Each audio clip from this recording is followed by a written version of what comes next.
Ibu Mai. Ya, salam kenal buat semuanya. Dimulai saja. Oke, mulai aja Bu. 13 orang nggak apa-apa ya Oh sambil ya, berjalan. Ya. ya. Ya. Bismillahirrahmanirrahim. Assalamualaikum warahmatullahi wabarakatuh. Waalaikumsalam warahmatullahi wabarakatuh. Sebentar, maaf saya sambil screen dulu.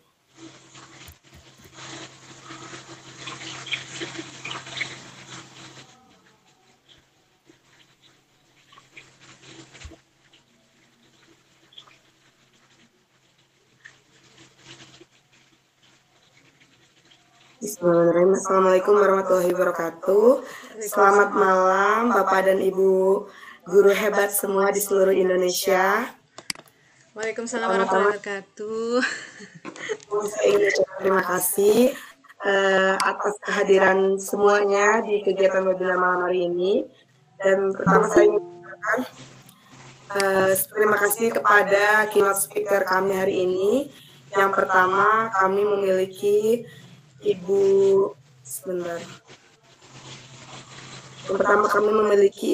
Sri Yulianti SPMPD.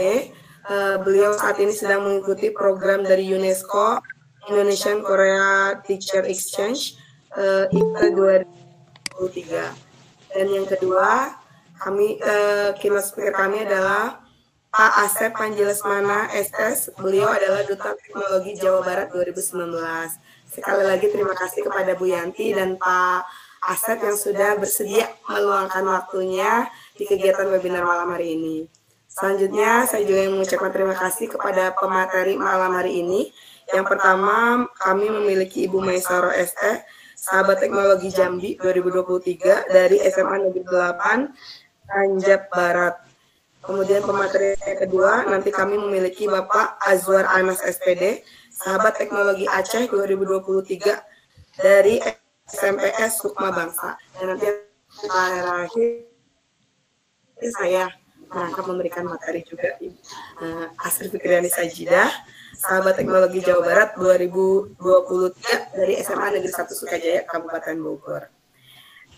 Marilah kita sama-sama mengawali kegiatan hari ini dengan membacakan basmalah atau berdoa menurut kepercayaannya masing-masing. Berdoa dimulai. Selesai. Untuk selanjutnya, sebelum sampai kepada pemateri, seperti yang telah disampaikan sebelumnya, kami mempersilakan keynote speaker untuk menyampaikan opening statement terlebih dahulu. Dimulai dari Bu Yanti dulu, mungkin ya Kak Asep, karena beliau sebentar lagi naik bis, takut terganggu suaranya. Ya, Kak Asep boleh? Oh iya, pakai kode. Baik. Selanjutnya silakan kepada Ibu Sri Yulianti untuk menyampaikan opening statement-nya dan sekaligus sharing-sharing bagaimana kegiatannya selama melakukan pertukaran guru Indonesia Korea. Kepada Ibu Yanti, waktu dan tempat dipersilakan. Baik, terima kasih Bu Asri sebagai moderator. Ibu Bapak, Bismillahirrahmanirrahim. Assalamualaikum warahmatullahi wabarakatuh. Yang terhormat Bapak Asep dan juga Ibu dari dinas terkait mungkin ya, yang mohon maaf tidak bisa saya sebutkan satu persatu karena keterbatasan waktu juga. Saya ucapkan terima kasih juga kepada rekan-rekan yang sudah bergabung pada kegiatan malam hari ini, dan mohon maaf jika background suara di saya memang tidak maksimal karena saya sebetulnya sedang berada di salah satu kota di Korea, di kota Busan, dan akan menuju ke kota Gyeongju dengan menggunakan bis. Oke. Mohon maaf jadi agak sedikit terganggu juga sambil jalan ke bis.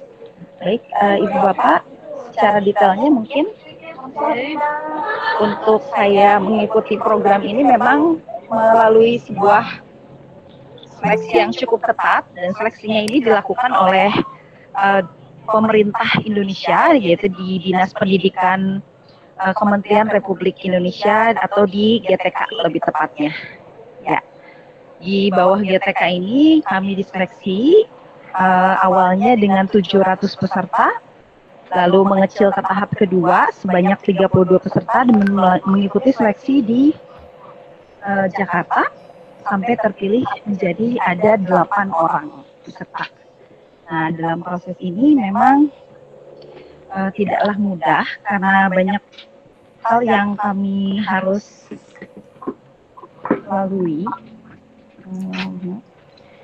Di antaranya kami harus mengikuti seleksi bahasa Inggris, kemudian seleksi psikotes, seleksi tes tes minat dan bakat, kemudian kami unjuk seni.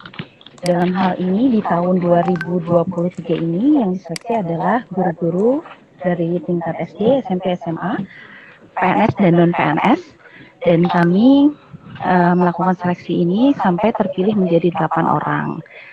Yang paling dominan ternyata setelah kami telisik adalah hasil psikotes.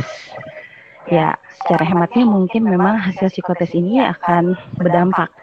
Karena saat kami terjun untuk menjadi guru dalam program pertukaran ini, soft skill yang diutamakan. Selain IQ, EQ, leadership juga dituntut menjadi sesuatu yang dominan. Kemudian kemampuan untuk beradaptasi, dan tentu saja dengan semangat atau spirit dari pertemuan kali ini yang menekankan pada integrasi penggunaan teknologi dalam pembelajaran. Mungkin sekitar itu dulu ya Bu Asri, barangkali ada tambahan atau pertanyaan, silakan. Ya, terima kasih Bu Yanti. Silakan kepada Bapak dan Ibu Guru karena memang waktunya tidak bisa leluasa untuk Bu Yanti ya. Bisa langsung sharing-sharing, boleh bertanya terkait dengan pembelajaran inovatif maupun tentang program pembelajaran di Korea, pertukaran guru Korea Indonesia. Silakan boleh yang mau langsung sharing, Bapak dan Ibu Guru. Ada yang mau ditanyakan mungkin? Atau boleh lewat chat kalau misalnya tidak memungkinkan langsung.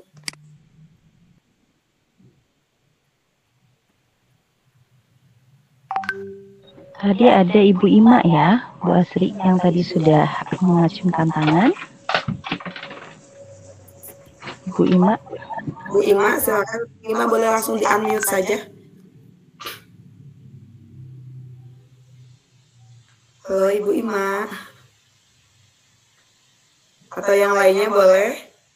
Silakan untuk menyampaikan masukannya. Ibu ini Ibu Hanifah Fauziah. Silakan Ibu langsung dipersilakan untuk bertanya atau sharing. Langsung di-unmute saja Ibu Hanifah. Ya, terima kasih Ibu atas kesempatannya. Izin memperkenalkan diri, saya Hanifah, ya dari SMA 1 Soreang, Kabupaten Bandung. Nah, yang ingin saya tanyakan terkait program yang diikuti Bu Sri ya di Korea, itu durasi waktunya berapa lama? Kemudian apakah ada persyaratan khusus seperti apa maksudnya sudah berapa tahun ngajar misalkan gitu di sekolah? Karena kan saya sendiri sebetulnya baru 5 tahun untuk mengajar gitu. Nah, apakah ada ketentuan-ketentuan khusus untuk mengikuti program seperti itu, terutama untuk yang non-PNS gitu? Barangkali Ibu Sri mengetahui infonya. Terima kasih. Baik, Bu Asri langsung dijawab saja atau bagaimana tekniknya? Langsung dijawab saja Ibu. Oh baik, untuk penawaran ini berlaku untuk PNS dan non-PNS, kemudian untuk durasi kami ditugaskan di bawah APSIU, di bawah UNESCO selama 3 bulan. Kemudian untuk ibu bapak yang non-PNS mungkin nanti harus meminta izin dulu dari atasan apakah saat nanti ibu bertugas di sini akan digantikan oleh orang lain untuk menggantikan tugas utama ibu sebagai pengajar di lembaga ibu di tempat ibu bertugas. Kemudian untuk seleksinya memang ada seleksi lain, diantaranya untuk pengalaman mengajar minimal 5 tahun. Dan surat edarannya itu memang sudah disebar biasanya setiap sebelum seleksi, dan situ detailnya ada. Kemudian untuk kemampuan berbahasa minimal bisa mengajukan atau memberikan bukti penguasaan bahasa asing menggunakan sertifikat TOEFL ITP, atau kalau punya mungkin TOEFL kelembagaan untuk sementara waktu mungkin bisa dicoba. Itu barangkali semoga menjawab Bu Hanifah, kalau kurang jelas boleh ditanyakan kembali. Bagaimana Ibu Hanifah, ada yang mau disampaikan lagi? Untuk apa namanya waktu seleksinya mungkin biasanya sekitar bulan apa ya Ibu? Ya, untuk seleksinya waktu itu kami mulai di bulan Januari tahun 2023 sampai proses berangkatnya itu di Agustus ya, Agustus akhir 24-25 kita sudah berangkat. Dari proses tahap 1 itu administrasi, Ibu, dari 700 peserta, kemudian diseleksi lagi menjadi 32 peserta. 32 peserta ini ditarik untuk seleksi langsung di Jakarta, kita stay di hotel untuk beberapa hari.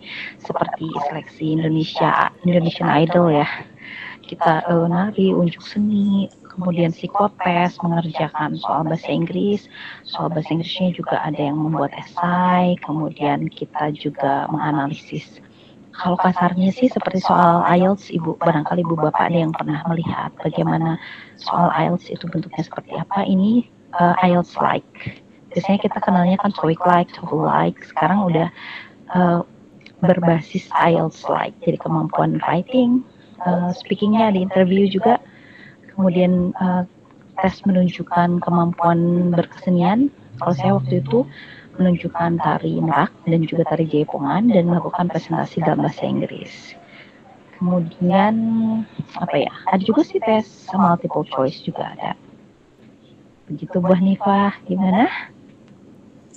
Ya, sudah cukup. Terima kasih Ibu atas informasinya. Ya, sama-sama. Baik Ibu, terima kasih Bu Hanifah. Selanjutnya masih ada yang mau disampaikan terlebih dahulu? Ada lagi yang mau menyampaikan pertanyaannya? Tidak ada. Ada lagi mungkin? Ibu Maisara, Pak Azwar mungkin ada yang mau ditanyakan? Tidak, Bu. Terima kasih. Oke. Ya. Ibu, Bu Yanti barangkali ada lagi yang tadi yang culture shock-nya kan tadi belum banyak nih yang hadir. Tadi perbedaan antara karakteristik siswa di Indonesia dengan di Korea dan tantangan di Indonesia dan di Korea itu seperti apa ya Ibu? Untuk siswa-siswinya khususnya. Dan termasuk sarana dan prasarana. Kalau saya lihat sepertinya di sana lebih teknologinya lebih lengkap gitu Bu untuk pembelajaran. Kan ini berkaitan dengan IT, teknologi untuk inovasi pembelajaran. Ya, kalau untuk culture shock-nya secara jujur memang kalau saya pribadi, karakter guru atau saya pribadi ya, cenderung santai kan ya. Sedangkan di sini sangat penuh disiplin. Keterlambatan sudah tidak ditoleransi, jadi tidak ada lagi tawar-menawar. Kalau memang sudah on time-nya atau waktu yang ditentukan seperti itu, ya harus sesuai gitu. Kemudian culture dari jalan kaki, di sini banyak sekali kegiatan berjalan kaki. Ya, mungkin sebagian orang di Indonesia atau kita menganggap jalan kaki itu bukan sesuatu yang merupakan kebiasaan baik ya, dan tidak dibudayakan. Kalau di sini sepertinya harus memang mencintai kegiatan jalan kaki gitu. Dari saya turun bis itu naik agak menukik ya untuk arah ke arah sekolah, dan memang itu perjuangan bagi saya kan. Biasanya saya pribadi menggunakan kendaraan pribadi, tiba di dekat gerbang sekolah langsung masuk ke kelas, itu lumayan culture shock juga buat saya. Kalau untuk kemampuan atau fasilitas, memang standarnya di sini mau sekolahnya di daerah terpencil atau di sekolah posisi di kota besar, maka fasilitas yang diberikan oleh pemerintah akan sama. Jadi standar dari infrastrukturnya memang sudah didukung dari pemerintah itu. Kemudian kalau gimana Bu Asri? Jadi merata mau di kota mau di daerah. Betul, sudah merata. Dan guru-guru di Korea itu mengapa pendidikannya bisa jauh lebih berlari, karena orang-orang yang cerdas, orang-orang yang pintar di zaman sekolah mereka akan lebih direkrut menjadi pendidik. Karena sudah terbukti anak-anak atau orang-orang seperti itu akan lebih berdedikasi pada dunia pendidikan. Jadi totalitas mereka sebagai pendidik sudah tidak diragukan lagi. Kecintaan mereka pada negara untuk berbakti dalam dunia pendidikan sudah tidak usah dipertanyakan lagi.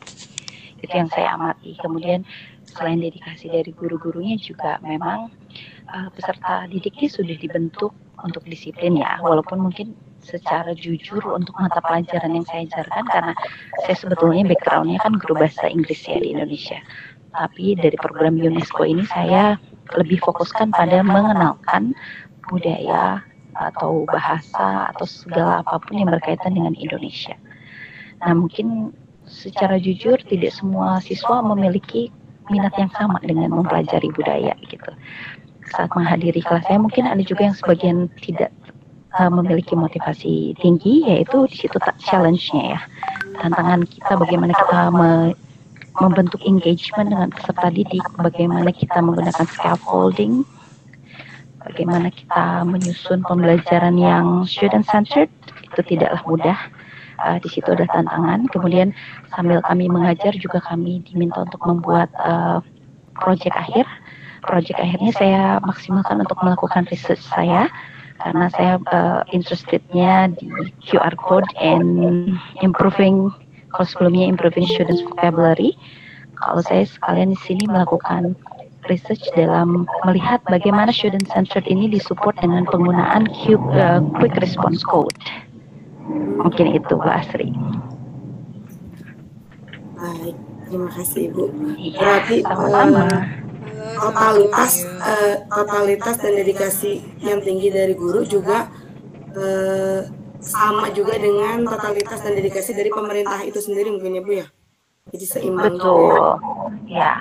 Tidak hanya gurunya saja tapi pemerintahnya juga. Tidak hanya pemerintahnya saja tapi gurunya juga ya. Luar biasa betul sekali Bu Asri. Bu Eti dan Ibu Herlina sepertinya masih mau menanyakan. Silakan yang terlebih dahulu membuka unmute saja, saya persilakan.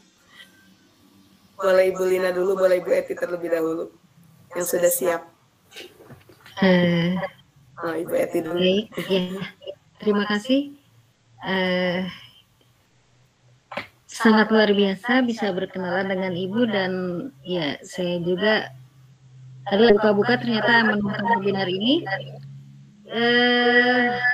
Kalau dari saya lagi di dunia pendidikan, tapi saya juga ingin mengetahui wawasan yang lebih jauh mengenai, karena anak-anak sukanya itu ya Korea gitu. Iya. Ya sangat luar biasa bisa berkesempatan ke luar negeri. Kemudian yang ingin tahu di sana, ya kalau misalnya di sini kan KBM ya, KBM-nya berapa lama, terus berapa hari, kemudian apakah, kan kalau saya kebetulan sekarang lagi ada dalam pendidikan guru penggerak, pengajar praktik, apakah di sana sebelum mengajar itu seperti di sini ada hal-hal baik, pembelajaran apa sih namanya? Pembelajaran baik, kemudian pengkondisian sosial emosional, kemudian ada juga speaking dulu supaya menginikan anak-anak, atau mungkin langsung. Terus pengajarannya seperti apa? Apakah menggunakan gadget atau lebih banyak mengajak ngobrol sambil jadi menggali potensi siswa tersebut supaya jadi orang yang kritis gitu. Terima kasih. Ya, terima kasih Bu Eti pertanyaannya. Kalau yang saya amati untuk setiap pembelajaran, untuk SMA, level SMA itu 50 menit Ibu setiap pelajaran. Untuk SMP 45 menit.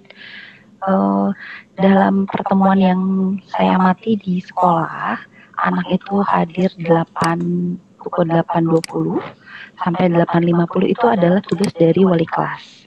Di situ wali kelas bisa melakukan monitoring, ngobrol, membentuk kedekatan emosional antara wali kelas dengan peserta didik.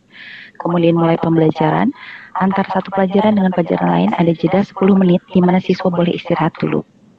Dan guru juga bisa moving class. Kalau sekolah yang saya amati itu memang guru yang moving class. Kemudian untuk kegiatan pembelajarannya kembali lagi, setiap pelajaran memiliki the nature of the subject. Gitu. Saya amati tidak semua pembelajaran ada ice breaking atau sifatnya fun. Kembali lagi ke karakter pelajarannya masing-masing.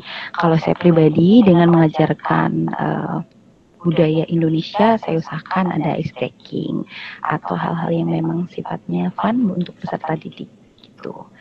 Kemudian yang terkait dengan aspek-aspek yang memang sangat teoritis ya, saya terima kasih Bapak support atas supportnya. Untuk sesuatu yang teoritis ya, secara alami saya amati memang peserta didik di sini dituntut untuk menjadi peserta didik yang memiliki 4C, critical thinking, creativity, the ability of collaborate with other people, and the last one mereka juga harus punya yang namanya kemampuan untuk menjadi peserta didik yang memiliki ya critical thinking, creativity, collaboration. Satu lagi adalah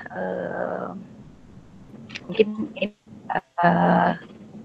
kemampuan untuk bisa memaknai sebuah pembelajaran menjadi sesuatu yang memang membekali mereka di dunia kerja gitu. Mungkin itu Bu Eti benar-benar menjawab agak sedikit karena lagi di dalam bis ya, jadi kurang maksimal Ibu. Silahkan Ibu, barangkali ada yang ingin di follow up. Sudah terdengar jelas. Ya. Ini di level SMA atau SMP ya? Oh ya, kalau saya mengajar di level SMA, tapi lebih ke vokasi. Karena sekolahnya adalah Gyeongju Business High School. Berarti SMK ya? Ini adalah sekolah khusus. Ya, betul Bu. Dan guru di sini 50 menit tidak boleh duduk Bu, harus berdiri. Berkeliling gitu? Iya. Berkeliling boleh, tapi guru tidak boleh duduk. Jadi tetap harus berdiri. Jadi bisa terbayang ya oleh Ibu, 50 menit kita tidak boleh duduk. Kalau di sekolah tempat saya melakukan pembelajaran, ya begitu. Luar biasa ya. Silakan Ibu Asri, kembali ke Bu Asri. Gimana Bu Eti? Satu kelas isi berapa orang? Jadi dalam pengelolaannya seperti apa dalam waktu kurun 50 menit itu supaya murid tetap terfokus kepada materi atau yang sedang dibicarakan atau sedang dibahas. Terima kasih. Betul. Kalau saya pribadi mengamati karena 2 minggu pertama itu kami melakukan pengamatan dulu ya Bu ya. Kegiatan analisis yang saya pahami memang karena ketaatan mereka, santunnya mereka terhadap guru itu menjadi nilai lebih, marwah guru sangat terjaga di sini, di mana mereka sangat patuh pada guru, jadi engagementnya tetap terbentuk sih ya, walaupun memang tantangannya ada beberapa siswa yang tertidur karena kelelahan setelah magang mungkin ya, karena di sini SMK-nya sambil magang juga. Kemudian kalau saya pribadi untuk membentuk engagement ya tetap dengan menggunakan fun learning, karena menciptakan student centered dengan menciptakan pengalaman pembelajaran yang menyenangkan buat peserta didik pada nyatanya memang tidaklah mudah, tapi kembali lagi itu adalah tantangan sebagai guru bagaimana menciptakan pembelajaran yang bermakna bagi peserta didik. Begitu barangkali Bu Eti. Baik, itu dulu aja. Terima kasih memberi kesempatan kepada yang lainnya. Terima kasih, Ibu. Sama-sama, Ibu. Ya, terima kasih Bu Eti. Mungkin satu lagi penanya ya dari Ibu Lina Herlina, silakan. Ibu Lina, apakah jadi untuk sharing? Halo Ibu Lina, sepertinya sedang ada kendala ya Ibu ya. Baik, kalau tidak ada, mungkin untuk diskusi sekaligus opening statement dari Ibu Yanti sampai di sini dulu ya Ibu ya. Mungkin nanti Ibu bisa sambil mengikuti di perjalanan. Saya akan melanjutkan kepada keynote speaker yang kedua, kepada Kang Asep. Ibu Yanti, sekali lagi terima kasih untuk kesempatannya. Ya, sama-sama. Ya, terima kasih banyak juga Ibu Bapak yang telah menyimak. Mudah-mudahan apa yang saya bagikan bisa menjadi motivasi untuk Ibu Bapak untuk mencoba pada kesempatan yang akan datang. Mari kita bawa Jabar menjadi Jabar juara, karena pada tahun ini 4 guru terpilih dari Jawa Barat. Mudah-mudahan ini kontingen terbanyak yang terpilih 4 guru. Jadi membuktikan kualitas pendidikan Jawa Barat sudah terbukti cukup baik ya. Mudah-mudahan bisa berbangga untuk selanjutnya banyak lagi guru-guru hebat dari Jawa Barat yang terpilih pada program ini. Terima kasih Ibu Bapak atas perhatiannya. Mohon maaf jika ada hal yang kurang berkenan. Terima kasih Bu Asri dan rekan-rekan dari panitia. Wassalamualaikum warahmatullahi wabarakatuh. Salam hangat dari Korea. Assalamualaikum. Bye. Waalaikumsalam warahmatullahi wabarakatuh. Terima kasih Bu Yanti. Annyeong. Ya. Untuk selanjutnya, Kang Asep, apakah sudah bisa menyampaikan opening statement-nya? Atau masih terkendala? Siap, sudah, oke. Ya, selanjutnya waktu dan tempat saya silakan kepada Kang Asep selaku keynote speaker kami sekaligus Duta Teknologi Jabar 2019. Kepada Kang Asep silakan. Ya baik, bismillahirrahmanirrahim. Assalamualaikum warahmatullahi wabarakatuh. Waalaikumsalam warahmatullahi wabarakatuh. Yang kami hormati Bu Sri Yulianti ya, sebagai keynote speaker juga program UNESCO Indonesia Korea Teacher Exchange. Kemudian yang kami hormati juga sahabat teknologi penggagas kegiatan ini ya, ada 3 orang. Ada Ibu Maisaro SE, sahabat teknologi Jambi 2023 dari SMN 8 Tanja Barat. Bapak Ajwar Anas SPD, sahabat teknologi Aceh 2023 dari SMPS Sukma Bangsa. Dan yang terakhir Mbak Asri Fikriani Sajida SPD, sahabat teknologi Jawa Barat 2023 dari SMAN Sukajaya. Dan juga tak lupa Bapak Ibu guru hebat yang hadir pada kesempatan malam hari ini. Senang sekali saya, Bapak dan Ibu Asep Anjalismana, Duta Teknologi tahun 2019, diberikan kesempatan untuk berbicara di sini, tiada lain bagaimana untuk mengiringi rekan-rekan kami yang sekarang sedang berjuang ya, demi mendapatkan yang pertama tentu saja ilmu, yang kedua adalah pengalaman, dan yang ketiga tentu saja semuanya ingin berkontribusi dalam dunia pendidikan di Indonesia.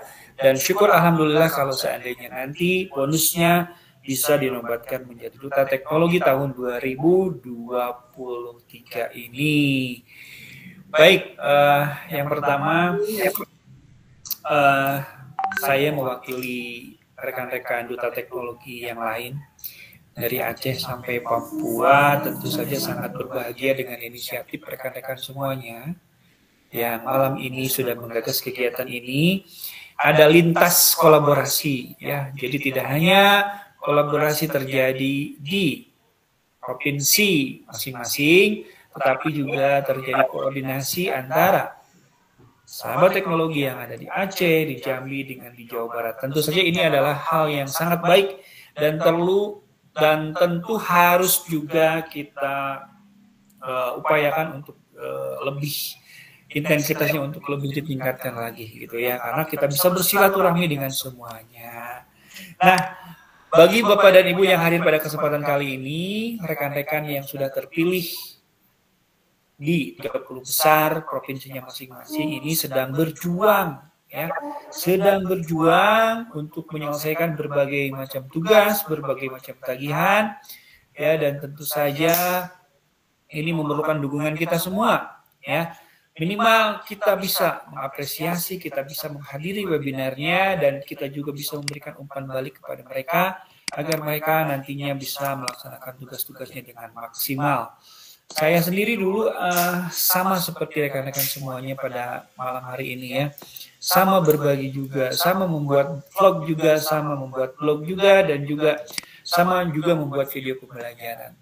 Apa yang memang Anda lakukan pada kesempatan kali ini semuanya tidak akan sia-sia. Saya masih ingat 2009 saya belajar membuat video. Saya bukan siapa-siapa. Video saya kalau saya tonton sekarang, wah mungkin banyak sekali kekurangannya. Tetapi di situ ada proses pembelajaran rekan-rekan semuanya ya. Ada proses bagaimana kita mendalami sebuah skill ya, sebuah skill berbicara, sebuah skill mengedit video pembelajaran, bagaimana juga mengemasnya menjadi sebuah tayangan yang menarik. Alhamdulillah saat ini saya sebagai Duta Teknologi juga memiliki hobi yang lain, yaitu sebagai content creator.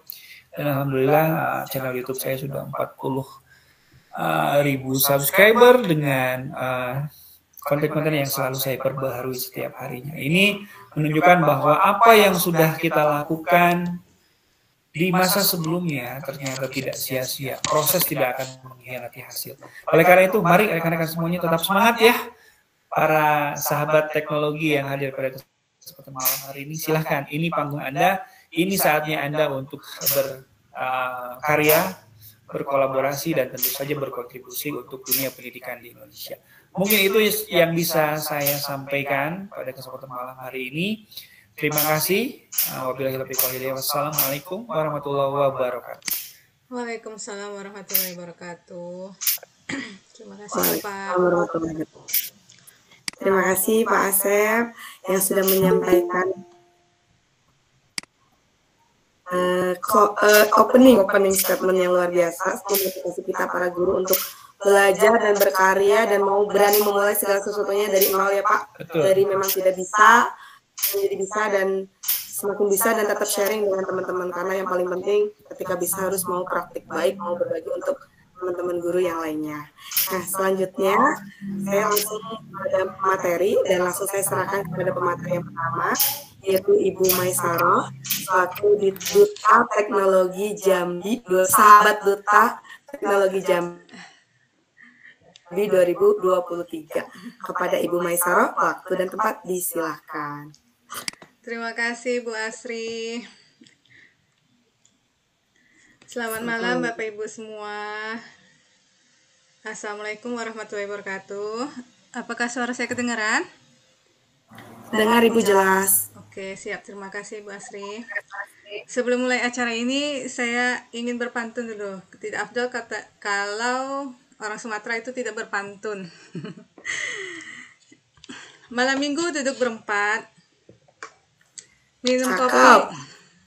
minum kopi dibuatkan sama Bu Kadir.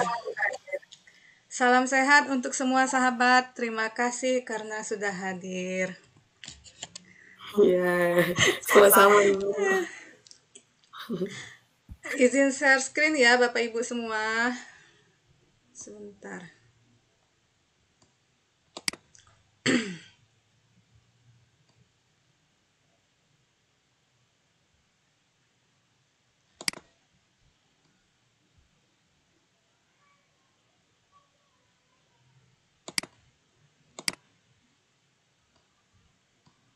Apakah sudah kelihatan Bapak Ibu?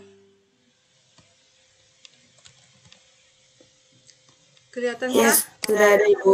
Sudah ada Bu. Oke.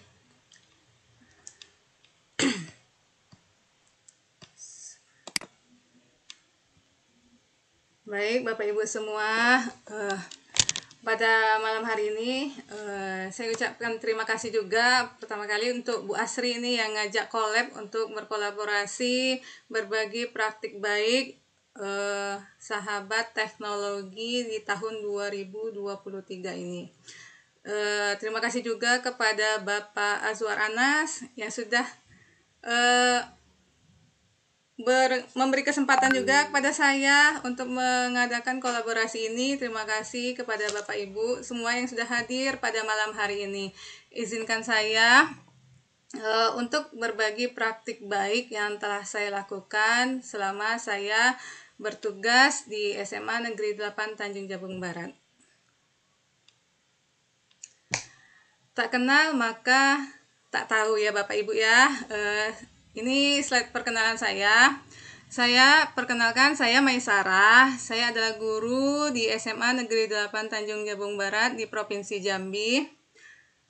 Saya juga mengajar mata pelajaran ekonomi dan prakarya kewirausahaan. Di samping menjadi guru, saya juga menjabat sebagai pembina OSIS dari tahun 2021 sampai dengan sekarang. Kemudian dipercaya menjadi Ketua MGMP Ekonomi dari tahun 2017 sampai sekarang.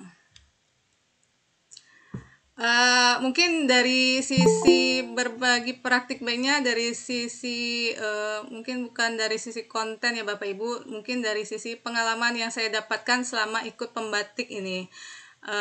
Jadi Adapun motivasinya mungkin yang pertama itu menambah pengetahuan dan pemahaman saya tentang pemanfaatan TIK dalam kegiatan pembelajaran. Di mana kegiatan pembatik ini kita diajarkan gimana cara meramu perangkat teknologi itu yang nantinya kita akan terapkan dalam kegiatan atau proses pembelajaran kita di kelas. Kemudian yang kedua, motivasi saya ikut pembatik itu menambah referensi dari berbagai narasumber yang bisa saya terapkan pada kegiatan pembelajaran saya di kelas. Terutama pada malam ini, alhamdulillah tadi mendapat siraman rohani seperti itu. Siraman rohani dari Ibu Sri Yulianti yang ada di Korea. Itu seperti nambah semangat untuk saya bisa belajar, mungkin belajar bahasa asing, gimana meningkatkan kompetensi saya, agar bisa lebih baik lagi meningkatkan kemampuan berbahasa, mungkin berbahasa asing bukan mungkin ya. Jadi guru itu bukan cuma harus bisa bahasa satu aja, itu sudah menjadi seperti tantangan bagi kita guru untuk bisa menguasai bahasa asing. Yang ketiga, karena saya sebagai guru itu ingin punya portofolio. Kebetulan saya alhamdulillah sudah berstatus PNS. Kalau untuk kenaikan pangkat guru itu butuh yang namanya portofolio berupa sertifikat pengembangan diri. Nah, itu salah satu beberapa motivasi saya ikut kegiatan pembatik ini. Nah, yang telah saya lakukan dari kegiatan pembatik ini, yang pertama sudah membaca modul, mempelajarinya dari yang sudah diberikan oleh Bapak Ibu Duta Teknologi. Kemudian ikut sharing session dari berbagai platform, baik itu YouTube ataupun media sosial lainnya. Kemudian dari pengalaman yang didapat, dari sharing yang didapat, dari pembelajaran modul-modul yang sudah saya pelajari, itu saya berkreasi membuat media yang bisa saya gunakan untuk pembelajaran di kelas saya. Kemudian karena saya sudah bisa menguasai satu aplikasi, rasa ingin berbagi itu kepada teman sejawat, itu saya sampaikan terutama kepada rekan-rekan di sekolah, gimana pemanfaatan aplikasi ini, aplikasi dan pemanfaatan teknologi itu baik untuk dilakukan pada kegiatan pembelajaran di kelas. Nah, Bapak Ibu, mungkin ini beberapa aplikasi yang familiar yang biasa kita gunakan. Kalau Bapak Ibu sering pakai yang mana nih? Apakah sudah Bapak Ibu gunakan semua ini? Bapak Ibu? Canva udah, Google Workspace. Kahoot, CapCut pasti favorit. Kalau Kahoot baru mulai masuk tapi masih agak. Tapi bisa kok. Ini aplikasi yang user friendly, artinya yang mudah untuk yang coba-coba gitu. Saya juga dulu awalnya nggak tahu. Jadi ini aplikasi yang familiar, yang mudah kalau tutorialnya tuh mudah diikuti. Jadi itu. Kemudian yang terbaru untuk menunjang tugas pembatik level 3 kemarin, saya pelajari aplikasi Smart Art Creator. Jadi ini. Apakah Bapak Ibu sudah kenal dengan aplikasi ini? Yang Smart Art Creator? Kalau saya sudah kenal di level 3, pembatik level 3, tapi belum dipelajari. Mungkin Bapak Ibu yang Bapak Ibu, ini praktik baik yang sudah pernah saya lakukan di kelas pembelajaran kelas saya. Saya cepat aja ya Bapak Ibu. Sama seperti Bapak Ibu pada umumnya, kalau belajar di kelas, mulai dari awal pembukaan, terus inti dan kegiatan penutup ya sama pada umumnya. Yang nampak mungkin pemanfaatan teknologi yang saya gunakan untuk pembelajaran ini, kebetulan pembelajaran prakarya kewirausahaan. Jadi kalau di kelas itu saya kadang memposisikan siswa-siswi saya itu sebagai teman supaya mereka itu punya kedekatan emosional dengan saya pada saat belajar di kelas.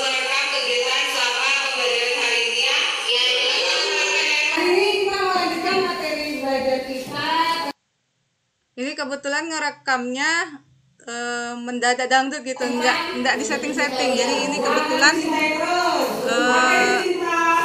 merekam ini kebetulan ada tugas pembatik level 2 kalau nggak salah. Level 2 waktu itu minta video praktik baik di kelas, video pembelajaran di kelas.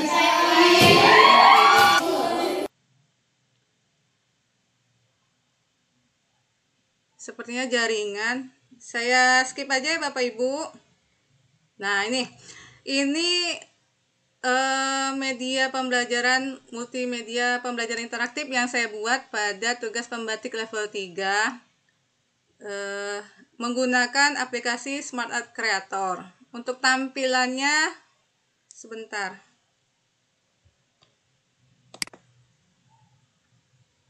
Apakah ini kelihatan Bapak Ibu? Videonya apa kelihatan?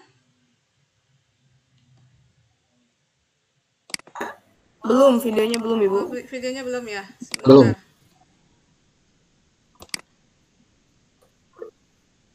Sebentar, saya pilih videonya dulu.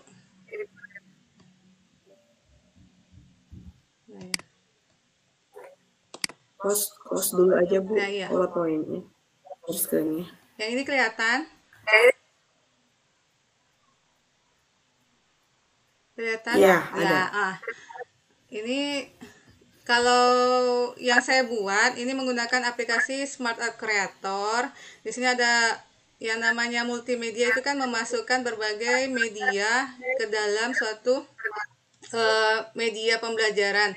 Nah, kebetulan saya ini membuat beberapa tombol navigasi yang memudahkan siswa untuk penggunaannya. Ini kebetulan saya membuat media. Nah, ini materinya tentang kebutuhan pembelajaran ekonomi tentang kebutuhan. Di sini ada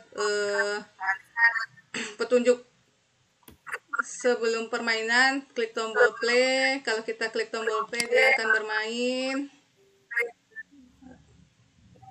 Nah, ini tampilan multimedianya seperti ini. Kalau diklik tombol yang pojok kiri bawah ini, musiknya ada. Kalau klik ini bisa stop. Kemudian kalau diklik materi pembelajaran, ada materinya. Nah, seperti ini. Kemudian ada, kalau kita klik tombol home atau gambar rumah, itu kembali ke rumah, ke menu awal. Kalau kita, nah ini di sini kita bisa memasukkan video, bisa dari YouTube-nya, link YouTube-nya, atau dari video yang sudah di-download dari YouTube,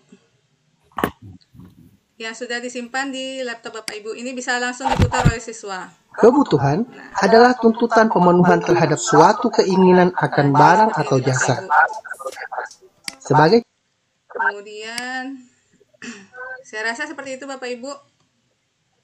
Ada referensi latihan soal, nih latihan soalnya. Soalnya yang saya buat nih cuma 4. Nah, ini nggak muncul karena sinyal. Nah, seperti ini. Kalau diklik tanda ini, salah, ada bunyi suaranya. Nah, seperti ini.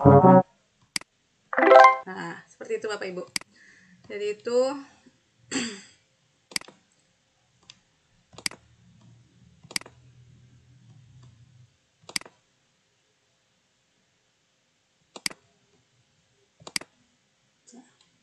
balik sini lagi. Nah, ini juga multimedia interaktif yang saya buat menggunakan Google Site. Kebetulan kemarin 2 minggu di Provinsi Jambi itu terjadi kabut asap kembali. Jadi 2 minggu itu kami melakukan pembelajaran daring di rumah. Nah, untuk mensiasatinya, saya membuat media yang bisa siswa-siswi gunakan selama pembelajaran daring. Kebetulan materinya ini ini sama seperti multimedia lainnya, kalau diklik tombol ini nanti langsung menuju link absen, tujuan pembelajaran dan materinya, terus ada videonya dan ada evaluasinya, jadi seperti itu. Nah, ini kemarin juga belajar untuk pembelajaran kelas 12. Ini saya menggunakan Google Meet. Jadi memanfaatkan Zoom Meeting untuk tatap maya untuk mengecek kehadiran siswa-siswi, dan qadarullah yang hadir cuma sedikit.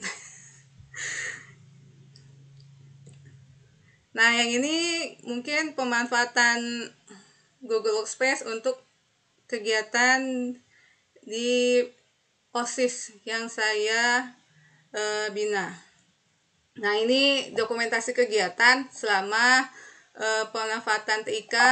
Di sini siswa-siswi ada yang melakukan presentasi menggunakan kertas. Nah, di sini saya memfasilitasi semua siswa-siswi untuk berdiferensiasi produk, walaupun diferensiasi itu saya kadang masih bingung juga. Jadi sedikit-sedikit saya belajar apa itu diferensiasi. Kalau different tuh mungkin bahasa Inggrisnya berbeda ya Bu Asri. Nah, mungkin dari yang berbeda itu siswa-siswi ada yang menulisnya di kertas, ada yang membuatnya di PowerPoint. Kemudian untuk siswa ini yang gambar yang ini kebetulan siswa-siswi saya ini saya ajarin membuat menggunakan Google akun belajar ID-nya di sekolah. Nah, gitu. Jadi memanfaatkan lab TIK-nya untuk kegiatan ekskul. Jadi seperti itu. Jadi selain belajar di kelas, saya juga kadang ngajarin siswa-siswi saya menggunakan lab komputer, memanfaatkan lab komputer untuk kegiatan di luar kelas. Misalnya mereka mau ngerjain tugas, jadi difasilitasi kalau ngerjain tugas tuh boleh di lab komputer asal izin sama pengelola labnya.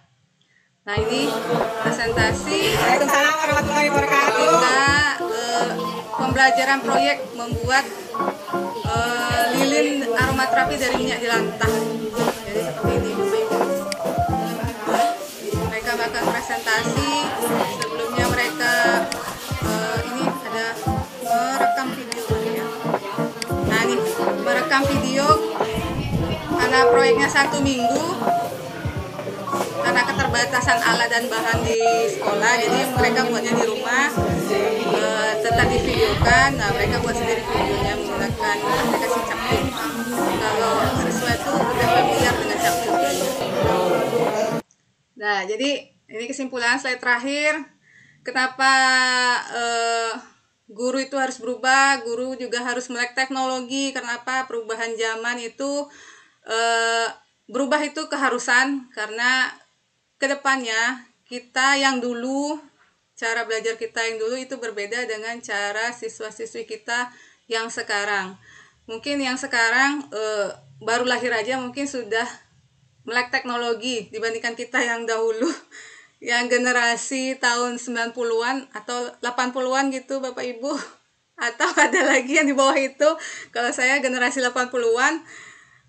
Saya juga masih belajar, jadi berbagai aplikasi yang muncul di media sosial kadang saya usahakan untuk saya pelajari.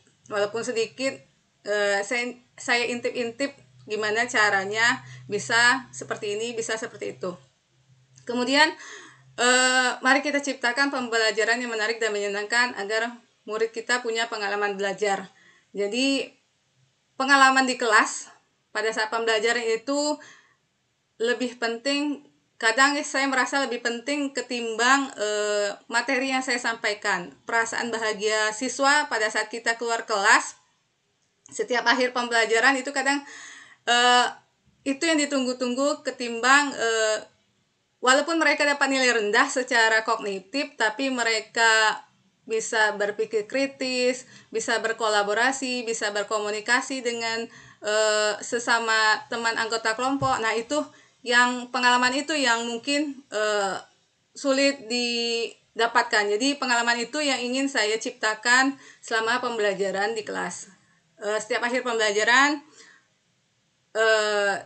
saya melakukan refleksi diri, terutama apa yang kurang dari kegiatan pembelajaran yang sudah dilakukan. Karena bukan tidak mungkin media yang sudah kita siapkan kadang tidak maksimal dimanfaatkan di kelas. Kadang ada faktor kendala teknis lainnya yang menyebabkan yang sudah kita persiapkan sebelum masuk kelas tiba-tiba di dalam kelas berubah. Nah, jadi seperti itu. Kemudian tak lupa juga meminta refleksi dari siswa-siswi yang sudah mengikuti pembelajaran di kelas supaya jadi bahan masukan, bahan evaluasi juga bagi kita kalau apa yang kita lakukan itu ada yang kurangkah, ada yang perlu ditingkatkankah, atau ada yang merasa kurang berkenan di hati para peserta didik kita. Jadi itu. Terima kasih Bapak Ibu yang sudah menyimak.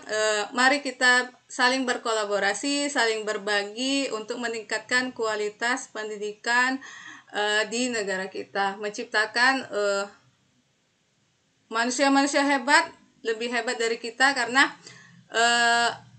apabila nanti setelah mereka tamat sekolah, mereka punya kesan yang baik terhadap diri kita. Terkadang itu yang lebih penting ketimbang mereka mengingat ilmu dari banyak ilmu yang mungkin kita sampaikan, mungkin kesan yang baiknya itu yang sangat kita tunggu di masa yang akan datang. Demikian Bapak Ibu.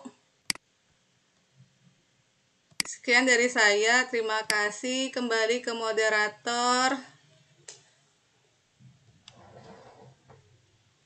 Baik, terima kasih Ibu Maisarah yang sudah menyampaikan materinya yang sangat luar biasa, dimulai dari pelajarannya tadi lebih kepada mungkin MPI ya Bu ya? Ya. Penerapan MPI, ada SAP, kemudian Google Site dan lain-lain. Mudah-mudahan semoga bisa menginspirasi Bapak dan Ibu guru yang lainnya. Dan kemudian tentang pembelajaran berdiferensiasi, tentang bagaimana kita hubungan antara guru dan murid, tentang memanusiakan manusia ya Ibu ya. Iya. Dulu juga saya sama kalau mengajar, saya fokusnya nilai siswa harus besar. Inginnya kalau nilai siswa kecil, oh berarti saya gagal mengajarnya. Tapi semakin kesini ternyata yang menjadi salah satu faktor utama yang membuat saya bahagia juga ketika memang siswa-siswa ketika dari mulai kita masuk kelas mereka sudah menyambut kita dengan ceria. Itu kan sudah happy, kebahagiaan tersendiri bagi seorang guru ya. Mereka excited, kemudian sampai selesai pembelajaran mereka masih terima kasih Miss, terima kasih. Itu kan kebahagiaan tersendiri bagi saya, dan saya yakin Bapak Ibu guru lainnya juga akan mendapatkan dampak yang positif ketika mendapatkan respon positif dari anak muridnya. Dan saya juga belajar lagi bahwa siswa itu nilai bukan hanya sebatas nilai kognitif saja ya Bu, bukan hanya capaian akhir, tapi ini juga tentang bagaimana proses. Jadi relate dengan kurikulum merdeka, pembelajaran kurikulum merdeka, mereka bisa berkolaborasi atau tidak, seperti itu mungkin ya Bu. Luar biasa sekali Bu Maisarah.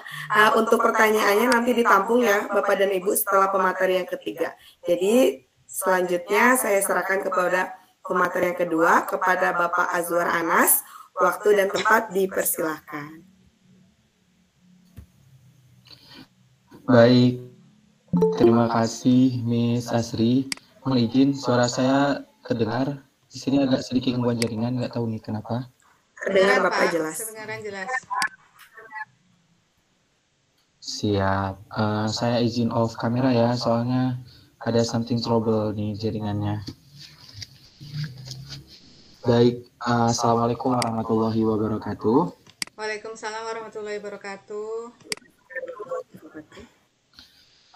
Selamat malam Bapak Ibu semua dari Jawa Barat, dari Jambi, dan dari daerah-daerah lain di Indonesia. Selamat malam. Perkenalkan, saya Azwar Anas dari SMP Swasta Sukma Bangsa, Kota Lukmawe, Provinsi Aceh.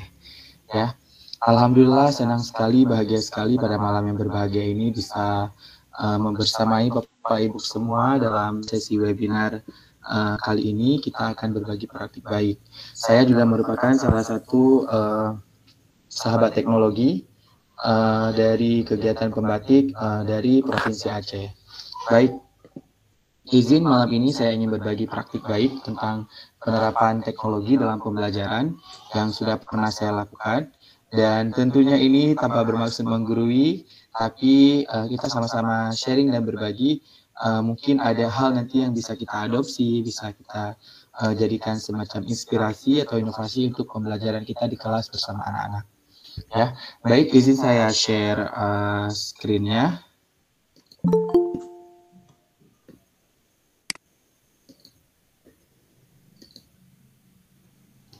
Terlihat, Miss Asri atau Bu Mai? Sudah, ya, sudah terlihat. Siap. Nanti kalau misalnya something problem terjadi, mohon dikasih tahu ya. Soalnya saya lagi kurang pas di sini jaringannya. Siap. Baik, Bapak Ibu, berikut praktik baik yang pernah saya laksanakan di sekolah bersama anak-anak. Praktik baik inovasi pembelajaran berdiferensiasi digital. Nah, baik Bapak Ibu, sama-sama kita ketahui bahwa dalam kurikulum Merdeka saat ini salah satu topik yang sedang hangat diperbincangkan adalah pembelajaran berdiferensiasi. Dan ini menjadi amanah besar dari Kementerian Pendidikan kita untuk bisa kita terapkan di kelas dan di sekolah bersama anak-anak kita, ya. Baik, berikut dua hal Bapak Ibu yang akan kita laksanakan dalam sesi saya ini. Yang pertama penjelasan singkat, kemudian yang kedua saya akan mencoba membagikan praktik baik yang pernah saya laksanakan. Oke Bapak Ibu, sebagaimana yang sama-sama kita ketahui bahwa pembelajaran berdiferensiasi itu adalah pembelajaran yang menekankan pada penggunaan berbagai metode pengajaran, sumber belajar, dan produk pembelajaran dalam rangka memfasilitasi kebutuhan murid berupa pengetahuan yang sudah ada, gaya belajar, minat, dan pemahaman terhadap pembelajaran. Saya jalan ya, saya dulu. Iya, masih ada Pak, aman. Oke, siap. Kemudian Bapak Ibu, terdapat 3 bentuk pembelajaran berdiferensiasi yang sama-sama juga sudah kita ketahui ya. Ada diferensiasi konten, diferensiasi proses, ada diferensiasi produk. Nah, untuk diferensiasi konten sendiri Bapak Ibu, ini pada konten yang kita sajikan yang bervariasi, di mana kita menyesuaikan dengan kesiapan belajar siswa atau minat atau profil belajarnya, apakah visual, auditori, atau kinestetik. Kemudian diferensiasi proses Bapak Ibu pada proses pembelajarannya atau pada metode dan strategi pembelajaran. Kemudian pada diferensiasi produk Bapak Ibu, ini terkait hasil pembelajaran yang kita diferensiasikan. Nah, karena tadi saya menggunakan pembelajaran berdiferensiasi berbasis digital, maka di sini juga kita pahami sedikit pembelajaran berbasis digital itu merupakan aktivitas kegiatan pembelajaran menggunakan peranan teknologi digital Bapak Ibu. Jadi ada internet di dalam proses pembelajaran tersebut. Apa saja yang kita gunakan, di mana saja kita gunakan internetnya dalam hal persiapannya, pelaksanaan pembelajarannya maupun penilaian pembelajarannya. Nah, berikut praktik baik yang pernah saya laksanakan Bapak Ibu. Jadi dalam sharing praktik baik ini saya membaginya menjadi 3 poin ya. Yang pertama ada perencanaan, kemudian ada pelaksanaan, dan terakhir ada refleksi. Nah, ini Bapak Ibu saling terkait ketiganya. Perencanaan terkait dengan pelaksanaan, begitu juga dengan refleksi. Di mana ketika kita mampu merencanakan sebuah pembelajaran dengan baik, maka tentunya pembelajaran tersebut bisa kita laksanakan dengan baik juga. Oke, kita lihat di tahap perencanaan pembelajaran praktik baik ini apa saja yang saya lakukan. Oke, yang pertama, kita menentukan terlebih dahulu tujuan pembelajaran Bapak Ibu. Jadi saya dalam sesi praktik baik ini mempraktikkan pembelajaran berdiferensiasi di kelas 9 pada materi rata-rata hitung. Karena saya guru matematika, pada materi rata-rata hitung atau statistik ya. Nah, tujuan pembelajarannya itu siswa mampu menggunakan, karena yang dibahas rata-rata adalah rata atau mean, untuk memaknai dan membandingkan beberapa himpunan data yang terkait dengan siswa dan lingkungannya. Itu tujuan utamanya. Kemudian dalam proses pembelajaran ini juga saya terapkan penguatan profil pelajar Pancasila pada dimensi beriman, bertakwa kepada Tuhan Yang Maha Esa, dan berakhlak mulia, di mana subelemen yang saya angkat adalah menjaga lingkungan dan alam sekitar.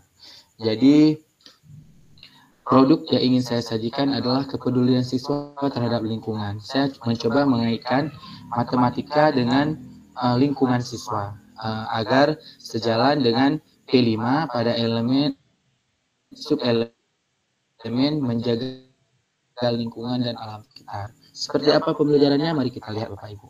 Ini sih dalam persiapan Bapak Ibu, karena saya menggunakan berbagai media IT, jadi saya juga melakukan kolaborasi dengan tim IT di sekolah, karena ini untuk memberikan penjelasan atau gambaran kepada saya bagaimana seharusnya menggunakan beberapa alat IT, dan juga dikarenakan kemampuan saya yang terbatas, maka dari itu saya perlu melakukan kolaborasi.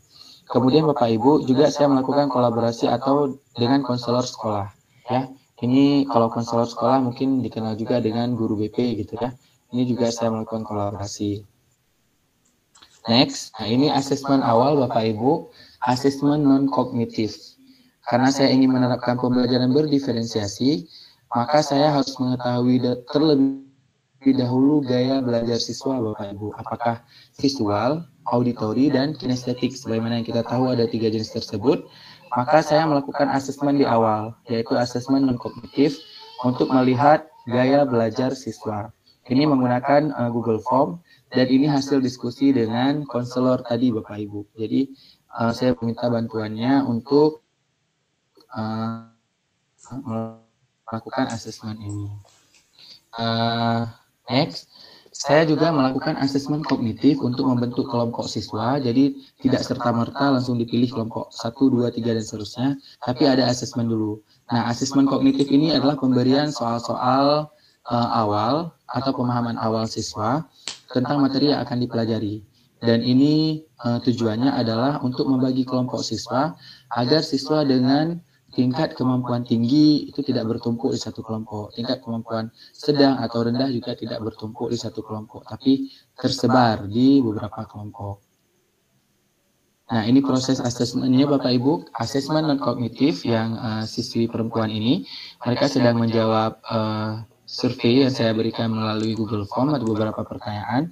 Kemudian asesmen kognitif ini menggunakan aplikasi Kahoot, di mana kita tahu bahwa aplikasi Kahoot ini adalah aplikasi kuis, namun lebih fun, terkesan sebenarnya ini sangat dekat dengan dunianya anak-anak, jadi proses asesmennya itu terasa menyenangkan, karena anak-anak tidak merasa sedang dites, tapi merasa sedang bermain gitu ya. Nah, next, saya melakukan analisis assessment untuk membentuk kelompok siswa. Dari jawaban-jawaban siswa tadi, maka terbentuklah 3 jenis kelompok siswa. Yang warna hijau ini, yang warna hijau ini adalah kelompok visual Bapak Ibu. Ada 12 siswa, saya bagi menjadi 2 kelompok. Kemudian yang warna orange ini kelompok auditori, saya bagi ada 5 siswa menjadi 1 kelompok. Kemudian yang warna merah ini adalah kelompok kinestetik. Ini ada 10 siswa, saya bagi menjadi 2 kelompok. Nah, Bapak Ibu sudah ada nih kelompok siswa. Sudah ada kelompok belajarnya berdasarkan gaya belajarnya, dan sebaran kemampuan kognitifnya juga tersebar. Oke, next saya menyiapkan sumber belajar yang digunakan. Karena akan melakukan pembelajaran berdiferensiasi, khususnya pada diferensiasi konten, maka saya menyiapkan 3 sumber belajar untuk siswa. Untuk kelompok auditori, Bapak Ibu, saya menyiapkan sebuah media audio, dan ini saya buat menggunakan aplikasi Canva. Kemudian untuk kelompok visual Bapak Ibu, saya buatkan sebuah media pembelajaran interaktif. Di dalamnya ada video pembelajaran. Ini saya kasih nama Menyelam Sedetik, yang merupakan akronim dari menyelamatkan alam semesta dengan statistik. Karena kita tahu tadi goalnya itu ke lingkungan. Jadi saya buat ini ke lingkungan dan perubahan iklim ya Bapak Ibu. Kita lihat ya seperti apa penggunaannya. Oh ya, satu lagi saya lupa, maaf. Untuk kelompok kinestetik itu menggunakan aplikasi Microsoft Excel, karena kita tahu kelompok kinestetik itu suka yang banyak gerak, melakukan sesuatu. Jadi saya memberikan Microsoft Excel sehingga anak-anak itu bisa melakukan input data, mengutak-atik data. Jadi mereka ada yang dilakukan ya, ada aktivitas yang dilakukan. Baik, kita lihat dua ini saja. Untuk kelompok kinestetik tidak saya show karena kita sama-sama sudah mengenal Microsoft Excel. Ya. Oke, kita lihat ini. Izin saya stop sharing dulu. Baik, kita lihat lagi Bapak Ibu.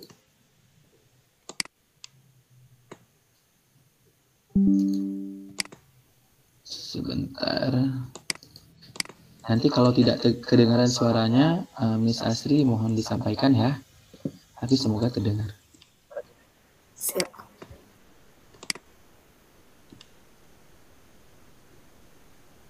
Oke, saya izin putar ya. Ini media audio untuk kelompok auditori. Aduh, jaringan di sini, mohon maaf nih.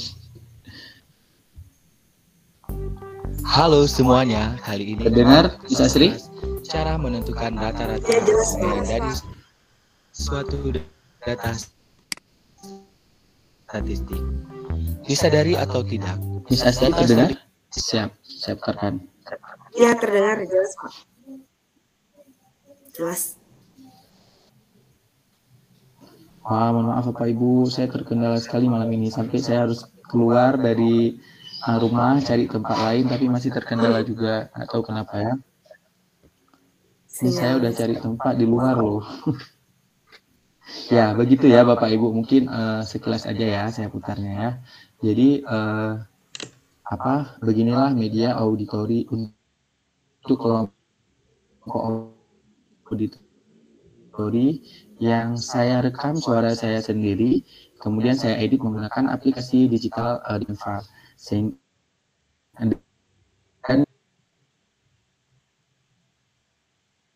Bapak mungkin boleh tidak pakai video dulu. Nah, kelompok visual nampak Miss Asri terlihat? Barusan agak sinyalnya mungkin di sana terganggu. Halo? Ya, agak kurang lancar videonya. Tapi Halo? sekarang sudah jelas Bapak, sekarang sudah jelas.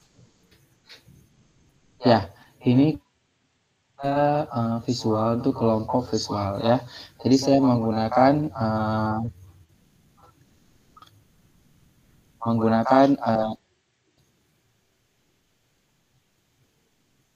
saya menggunakan media yang saya buat dari Canva ya. Ini kita lihat, kita start. Semoga lah dia jalan.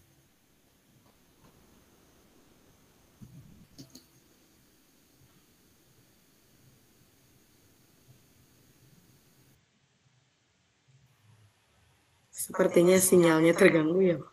Wah, belum ya? Iya. Layar Bapak juga Udah tidak. keluar dari rumah, udah cari tempat lain. Ini tapi sekarang agak jelas, Pak.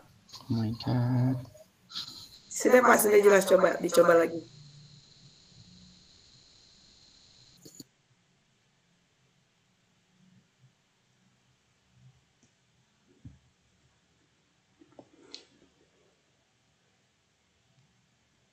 Izin ya, saya akan.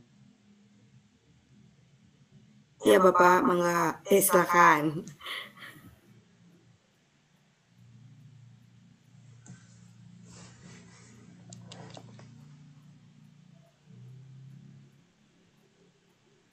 Halo Pak Azwar? Apakah terdengar suara saya? Ya, nanti dibilang mangga, saya jawabnya apa gitu ya, saya pikir tadi.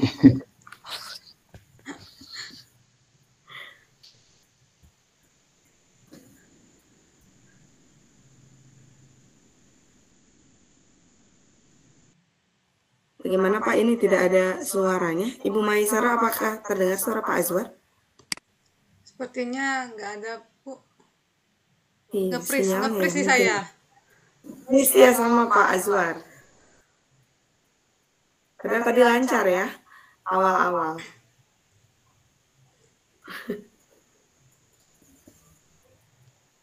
Bagaimana Pak Azwar?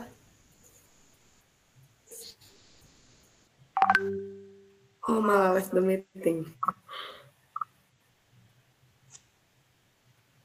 Sepertinya, mohon maaf, sepertinya untuk Pak Azwar sinyalnya sedang bermasalah karena ini malah terlempar dari Jimit, Ibu Maisara.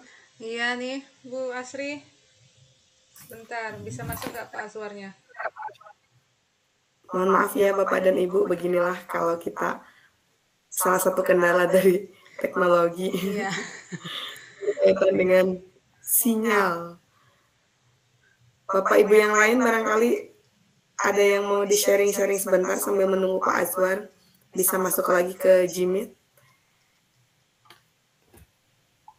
Boleh sambil bertanya-tanya tadi materi sebelumnya, materi Bu Maisaro, materi Pak Azwar belum ada. Pak Bu Maisaro dulu. Atau ke saya dulu saja ya Pak Bu?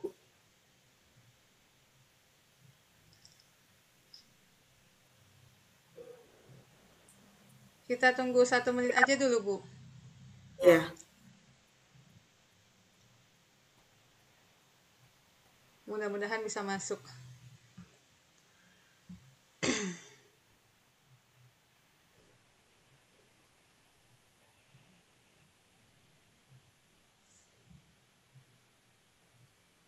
Oh ini sudah masuk lagi Pak Azwar. Alhamdulillah. Sinyalnya ya Pak ya? Halo Pak Azwar? Hilang lagi nih Bu. Ya benar Miss. Oh iya. Benar Miss, nggak tahu nih kenapa. Kedengaran dah? Iya kedengaran. Kedengaran Pak. Kalau share screen nggak apa-apa, nggak usah pakai video dulu sementara bisa. Off video aja Pak. Jadi off video aja nggak apa-apa. Oke. Sementara langsung share screen aja. Siap, maaf ya Bapak Ibu semuanya udah mengganggu kenyamanannya. Tidak apa-apa Pak. Oke, kita mau melihat tadi bahan materinya ya. Jadi ini terlihat ya Miss? Iya terlihat. Ya, terlihat Pak. Oke, ini media pembelajaran yang saya buat, saya kasih nama Menyelam Sedetik atau Menyelamatkan Alam Semesta dengan Statistik. Jadi ini MPI Bapak Ibu, anak-anak itu bisa belajar sendiri, mereka pakai handphone, tinggal klik start, kemudian akan muncul beberapa pilihan. Nah, karena tadi tujuan pembelajaran saya itu ke lingkungan atau perubahan iklim, maka desainnya itu saya buat tentang perubahan iklim akan anak-anak belajar. Ada petunjuk. Nah, di sini siswa melihat. Sebenarnya ini ada musiknya ya Bapak Ibu, ada suaranya lagi. Jadi terpaksa harus berhenti sejenak. Jadi ini beberapa tombol yang digunakan Bapak Ibu. Ada home, ada panah selanjutnya, kembali dan close. Kita kembali. Kemudian ini tujuan, di sini siswa melihat tujuan pembelajaran, apa yang ingin dicapai pada pembelajaran kali ini, begitu. Kemudian ini persepsi, nanti saja kita lihat. Kemudian ini materi Bapak Ibu. Nah ini materi pembelajarannya. Kemudian dilihat satu-satu sama siswa, dilihat seterusnya, dan lihat materinya, mereka mengerjakan latihannya. Nah, di sini latihan.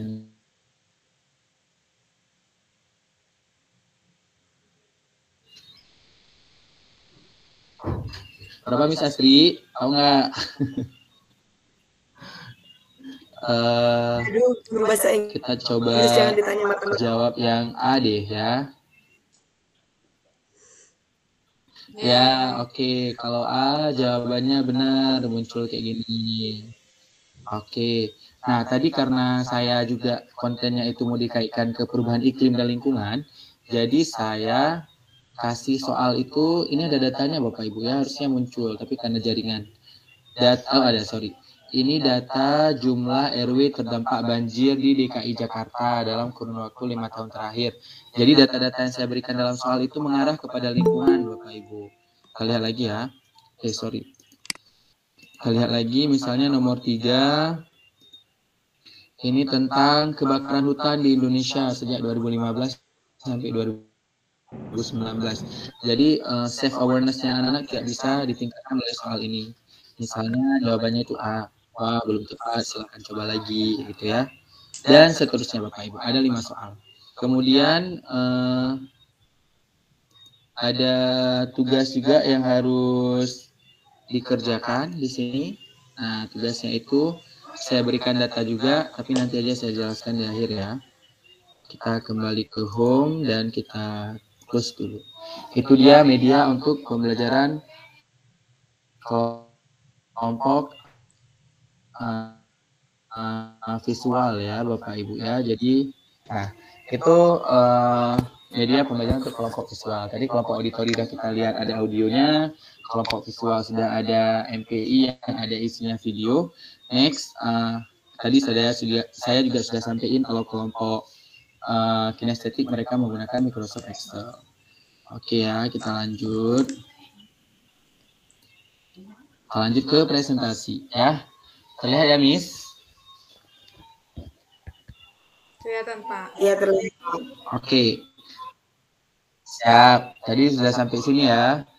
Kita lanjut. Nah, untuk kelompok auditori dan kelompok visual, kelompok auditori dan kelompok kinestetik, Bapak Ibu, saya juga membuat lembar aktivitas siswa. Di mana mereka tentunya kan tidak ada video atau media yang bisa dilihat seperti kelompok visual.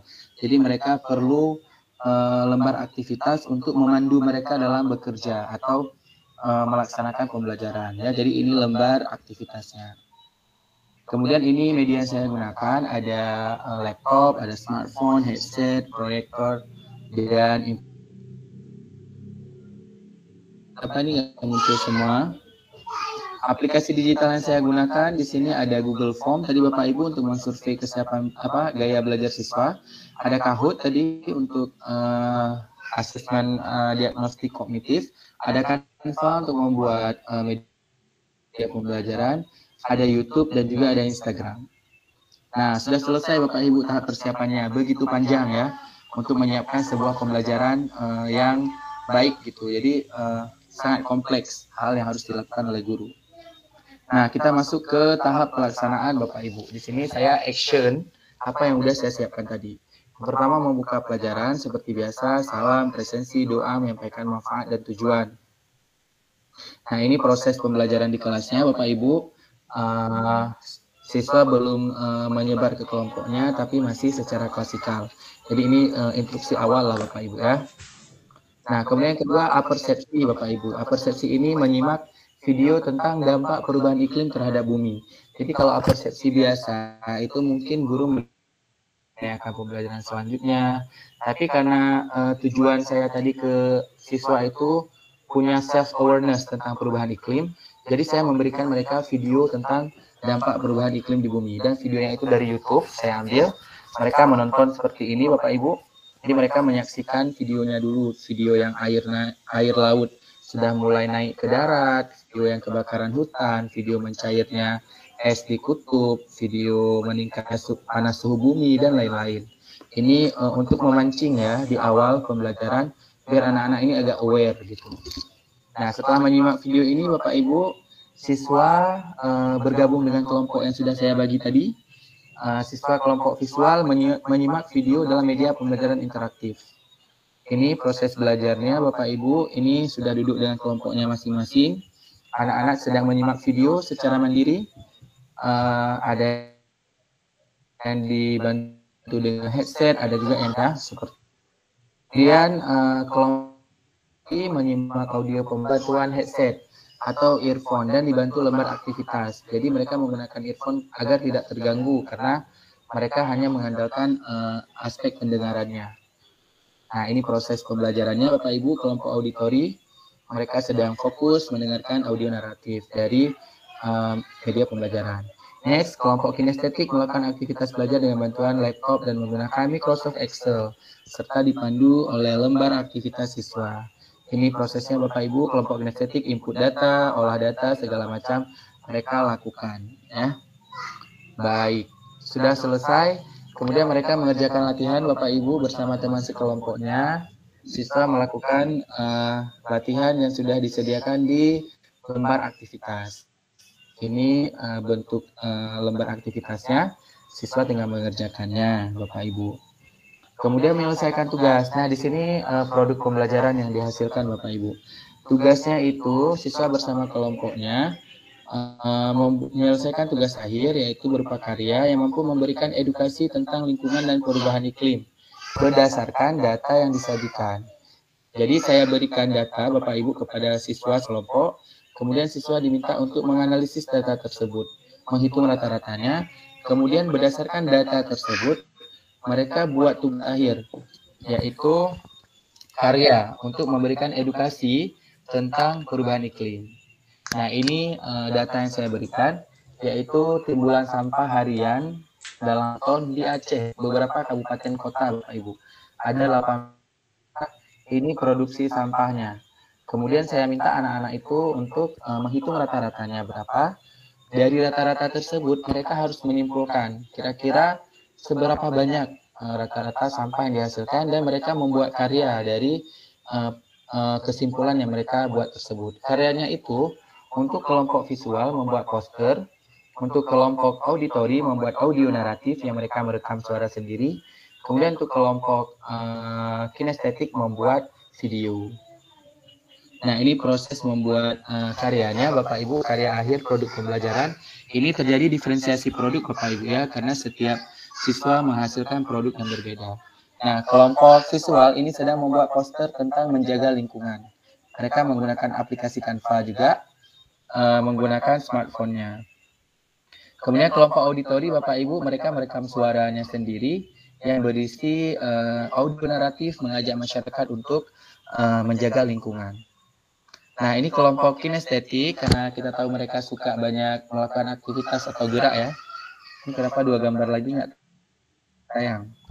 Ada 3 gambar harusnya di sini Bapak Ibu. Jadi mereka sedang melakukan rekam video, sedang shoot video. Mereka saya bebaskan untuk keluar dari ruang kelas, boleh berkeliling lingkungan sekolah, mengambil area-area yang mereka sukai ya. Kenapa ya ini nggak tayang? Oke, baik, seperti ini ya Bapak Ibu. Jadi mereka sedang rekam. Nah, produk tugas itu setiap kelompok itu membuat flyer tadi, audio naratif dan video. Kemudian saya minta anak-anak itu kumpulkan ke Instagramnya mereka masing-masing. Mereka posting produknya itu di Instagramnya dan mengetag Instagram saya. Kemudian nanti saya akan beri like dan komen bahwa bukti tugasnya itu sudah diterima atau sudah dinilai gitu. Nanti penilaiannya akan saya kabari di kelas gitu ya Bapak Ibu. Nah, semua siswa melakukan posting dan mereka membuat caption yang menarik ya, sesuai dengan isi postingannya. Ini kita lihat. Ini hasil postingan Almaira di Instagramnya. Dia sudah mengumpulkan climate change save our earth. Orang bijak buang sampah sesuai tempatnya. Jadi berdasarkan data tersebut tadi, mereka sudah membuat sebuah kesimpulan di sini ya. Ini sudah diposting dan sudah saya nilai. Ini kelompok 2 Bapak Ibu, mereka lebih memilih untuk di laut ya. Stop polluting the sea, let the sea remain blue. Save our earth, stop the climate change. Jadi anak-anak itu sudah mulai membuat kalimat-kalimat seperti itu. Nah, ini sudah diposting di Instagramnya Rayfan Alka. Dia sudah membuat caption, perubahan iklim berdampak signifikan pada laut, pemanasan global mengakibatkan peningkatan suhu permukaan laut dan sejenisnya ya. Ini sudah diposting dan sudah saya nilai. Next, kelompok auditori, mereka membuat audio naratif seperti ini. Ini nggak bisa diputar. Assalamualaikum warahmatullahi wabarakatuh. Melalui data yang menunjukkan peningkatan timbulan sampah di Aceh akibat perubahan iklim, mari bersama-sama sebagai masyarakat Aceh untuk berperan aktif dalam menjaga lingkungan kita. Ayo kurangi limbah plastik, tingkatkan daur ulang, dan tanam pohon sebagai langkah awal untuk melawan perubahan iklim yang semakin mengkhawatirkan. Dengan tindakan kita bisa mencegah perubahan iklim dan melindungi Aceh yang kita cintai. Terima kasih. Wassalamualaikum warahmatullahi wabarakatuh.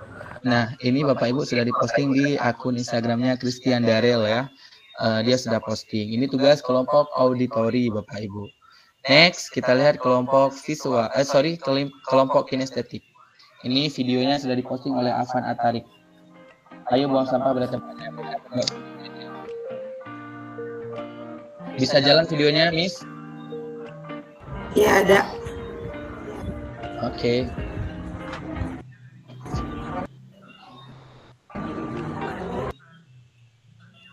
Mohon maaf ya, agak-agak ngecek.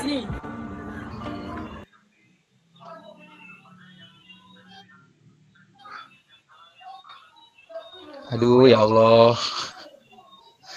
Sabar Pak, semangat Pak. Saya sampai udah keluar dari rumah loh. Sudah bisa tahu Pak. Iya. Ya, jadi beginilah kira-kira Bapak Ibu ya. Mohon maaf banget nih terganggu ya sama jaringannya. Jadi begini produk.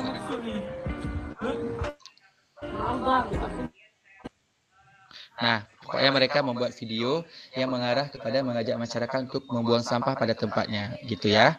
Ini juga kelompok 2, begitu juga.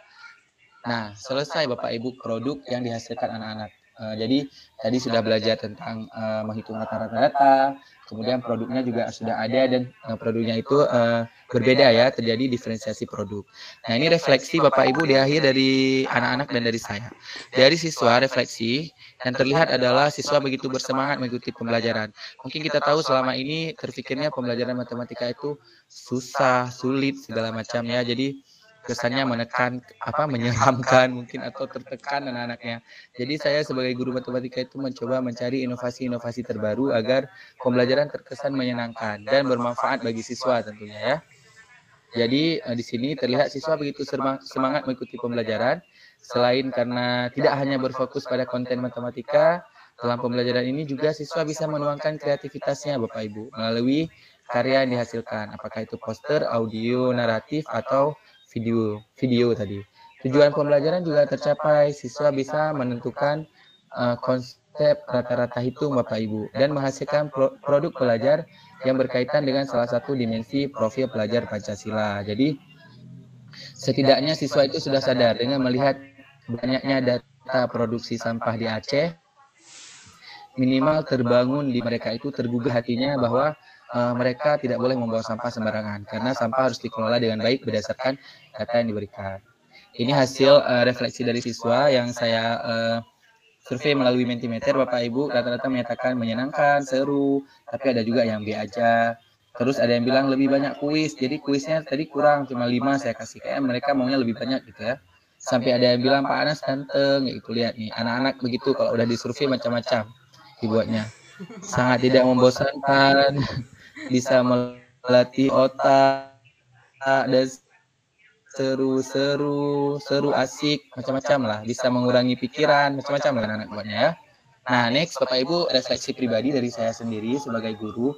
Jadi saya sudah coba menerapkan pembelajaran berdiferensiasi ini, tapi secara pribadi saya merasa bahwa ini kayaknya masih ada yang kurang di sana sini gitu Bapak Ibu. Jadi saya belum merasa bahwa pembelajaran ini sudah sempurna, sudah baik, tidak Bapak Ibu, tapi saya masih kayaknya ada something miss atau sesuatu gitu yang kurang mungkin ya.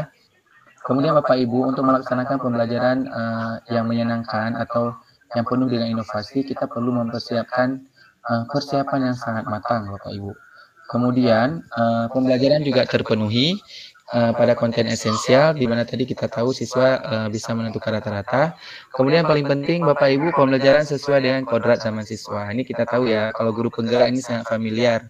Salah satu filosofi pendidikan Ki Hajar Dewantara adalah kodrat zaman. Kita tahu saat ini anak-anak sangat dekat dengan media sosial. Jadi saya minta kumpulin tugasnya itu di media sosial. Kemudian kita tahu anak-anak dekat dengan teknologi, akhirnya saya memasukkan teknologi dalam pembelajaran.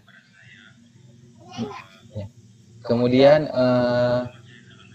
begitu ya Bapak Ibu. Nah, terima kasih Bapak Ibu sudah selesai praktik baik yang saya lakukan di sekolah. Mudah-mudahan bisa memberikan sedikit sesuatu gitu untuk Bapak Ibu, bisa diadopsi segala macam. Seperti itu ya Bapak Ibu. Mohon maaf jika banyak-banyak salah dan kekurangannya Bapak Ibu. Saran dan masukan Bapak Ibu sangat saya harapkan demi kesempurnaan pembelajaran di masa mendatang. Terima kasih Bapak Ibu. Saya kembalikan kepada Miss Asri. Terima kasih. Baik, terima kasih Pak Azwar yang sudah menyampaikan materi yang sangat detail dari mulai pembelajaran diferensiasi, kemudian langsung kepada praktek pembelajarannya menggunakan media-media digital yang interaktif tentunya, lengkap mulai dari kontennya tadi apa tujuan untuk siswanya tadi, untuk siswa kinestetis, untuk siswa visual, audio dan sebagainya. Tadi ada yang bertanya di kolom chat ya Ibu, tapi mohon maaf nanti dijawabnya di akhir ya. Sekarang kita kepada pemateri yang ketiga yaitu diri saya sendiri. Saya akan izin share screen terlebih dahulu.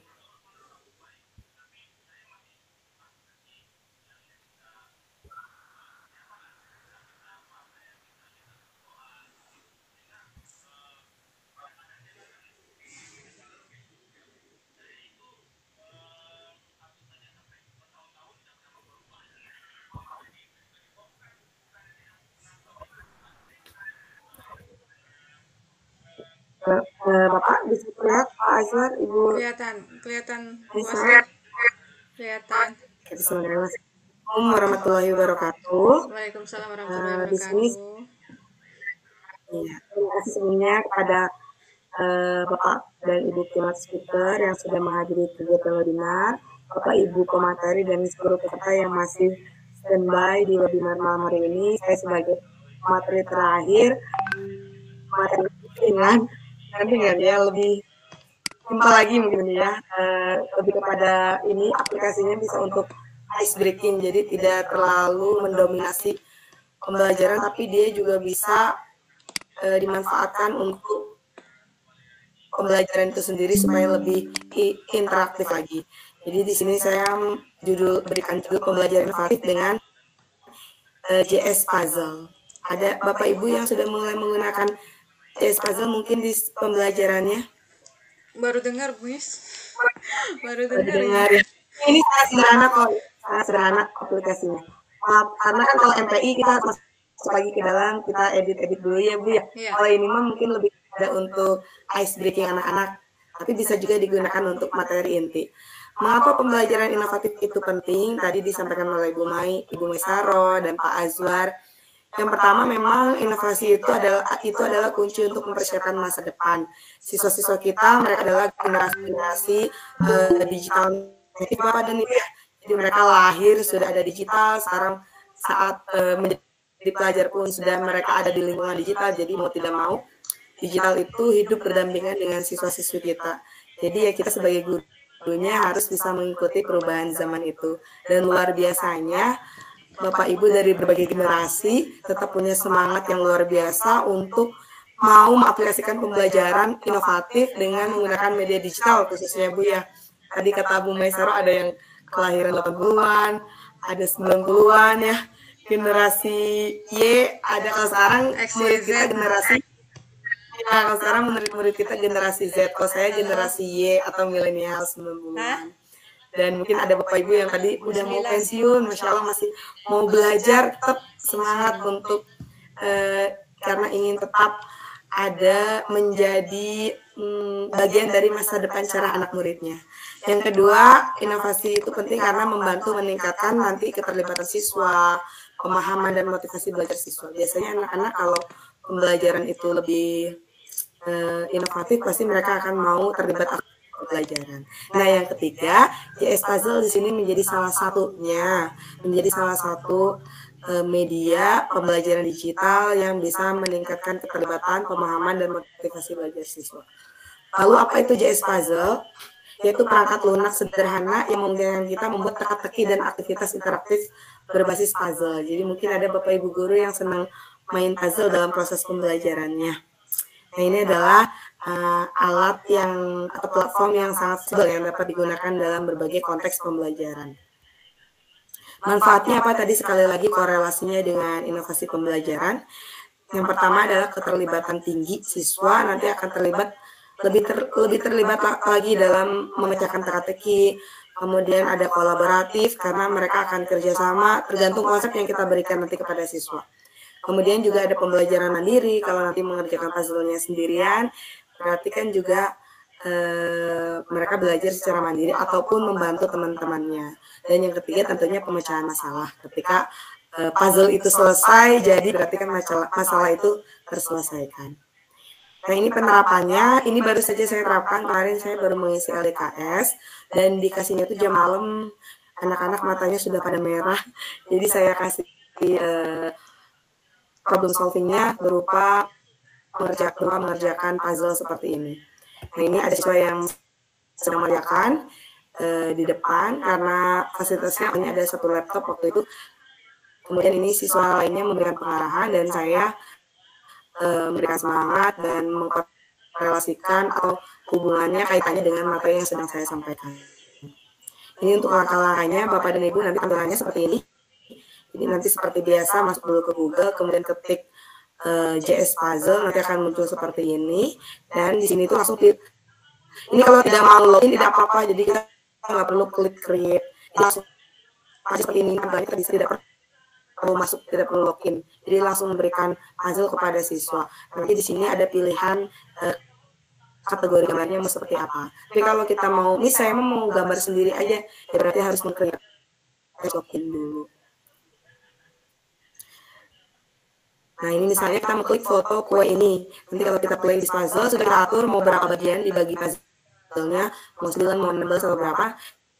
Nanti kalau sudah diatur, tinggal kita klik mainkan. Nanti hasilnya seperti ini, mereka akan terbreak atau terpecah menjadi beberapa puzzle. Nanti di sini ada keterangannya, waktunya yang tercepat siapa, yang paling lama siapa, dan seterusnya. Nah, seperti itu untuk penjelasan tentang puzzle. Nah, ini saya ada contoh pelaksanaannya Bapak dan Ibu. Saya izin untuk screen ya. Sebentar. Tutup dulu. Untuk proses pelaksanaan. Sebentar.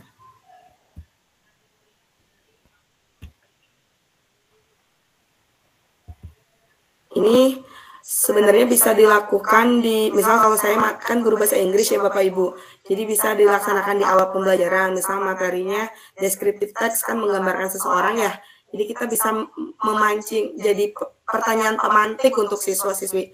Jadi mengerjakan terlebih dahulu, nanti terlihat gambarnya seperti apa. Tapi untuk di pembelajaran lain juga pasti bisa diaplikasikan. Apalagi untuk guru-guru seni atau TK, SD kan mereka senang ya untuk memasang-masangkan puzzle. Nah, ini contoh praktek pelaksanaannya.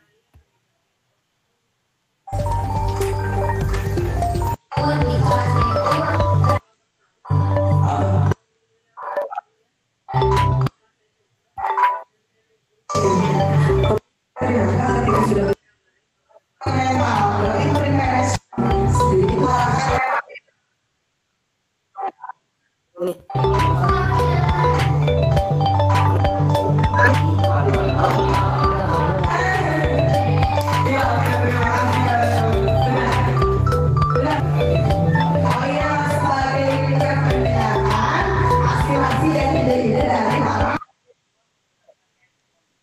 Ya barusan diberikan contohnya singkat, tapi saya yakin ini bisa menjadi materi pemantik atau bagian dari pertanyaan pemantik untuk siswa sebelum memulai pembelajaran dan kita kaitkan dengan pembelajaran yang akan kita sampaikan. Nah itu penjelasan terkait dengan JS Puzzle. Singkat padat tapi boleh nanti di-sharing di sesi selanjutnya. Jadi saya tutup terlebih dahulu ya Bapak dan Ibu. Terima kasih sudah memperhatikan materi yang saya sampaikan, presentasi tentang pemanfaatan JS Puzzle. Nah selanjutnya saya buka tanya jawab. Jadi boleh bertanya materi dari mulai Ibu Maisaro, Pak Azwar, dan saya. Silakan bagi yang memiliki pertanyaan untuk raise up your hand. Tapi tadi sudah ada pertanyaan di kolom chat, jadi sambil menunggu yang raise up your hand, saya bacakan dulu pertanyaannya ya, Bapak dan Ibu. Ini pertanyaan dari Ibu Eti. Apakah Ibu Eti masih ada, Bu Eti? Bu Eti masih ada? Assalamualaikum Bu Eti.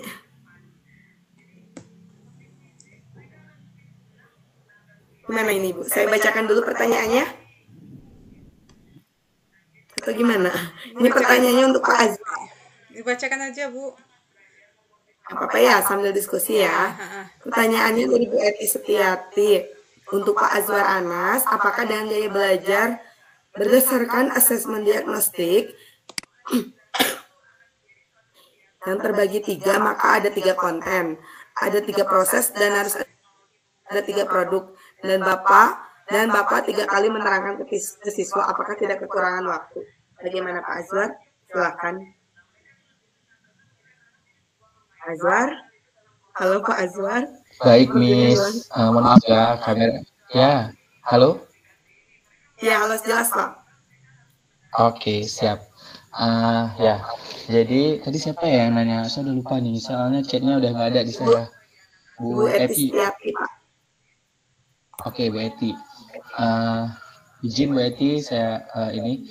Jadi dalam pembelajaran diferensiasi dari 3 jenis itu, Bu Eti, kita bisa memilih apakah salah satunya aja atau kita mau menerapkan tiga-tiganya gitu Bu.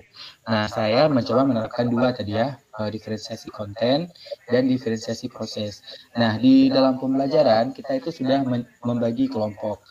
Jadi anak-anak berdiskusi dan kita tidak perlu mengajarkan lagi mereka di depan secara klasikal, tapi anak-anak melakukan diskusi dan guru hanya berkeliling saja ke kelompok-kelompok. Ketika ada hal yang kurang jelas, di situ bantuan yang kita berikan. Kemudian terkait waktu, Bu Asri dan Bu Eti, terkait waktu, memang pengalaman yang terjadi adalah saya kekurangan waktu hari itu. Jadi anak-anak untuk produknya itu hanya kelompok visual yang posternya siap, sedangkan kelompok auditori dan kelompok kinestetik itu kelompok auditori hanya berhasil merekam suaranya masih mentah gitu. Kemudian kelompok kinestetik itu mereka juga hanya berhasil merekam video secara mentah, nggak sempat diedit. Akhirnya apa? Tugasnya itu harus dibawa pulang ke rumah dan siswa mengeditnya di rumah dengan aplikasi lain yang saya nggak tahu mereka pakai apa, karena mereka punya banyak sekali aplikasi yang bisa digunakan ya untuk edit video. Nah, akhirnya saya beri waktu 1 kali 24 jam untuk anak-anak melakukan posting di Instagramnya. Memang saya kekurangan waktu untuk menyelesaikan tugas. Nah, untuk survei tadi itu dilakukan di pertemuan sebelumnya. Jadi tidak di hari tersebut, tapi di pertemuan yang lalu. Memang mungkin karena baru pertama kali saya coba, terus ada 2 diferensiasi, jadi waktunya kurang cukup sedikit, Bu. Jadi anak-anak itu harus edit atau bawa pulang tugasnya itu ke rumah. Begitu, Miss Asri. Baik. Terima kasih Bu Eti. Tetap harus ada strategi khusus ya Pak di tengah keterbatasan waktu. Apalagi pembelajaran berdiferensiasi. Memang berproses, belajarnya tahapannya, jadi tidak harus langsung jadi seperti itu mungkin ya Pak ya. Saya juga masih belajar, tapi benar.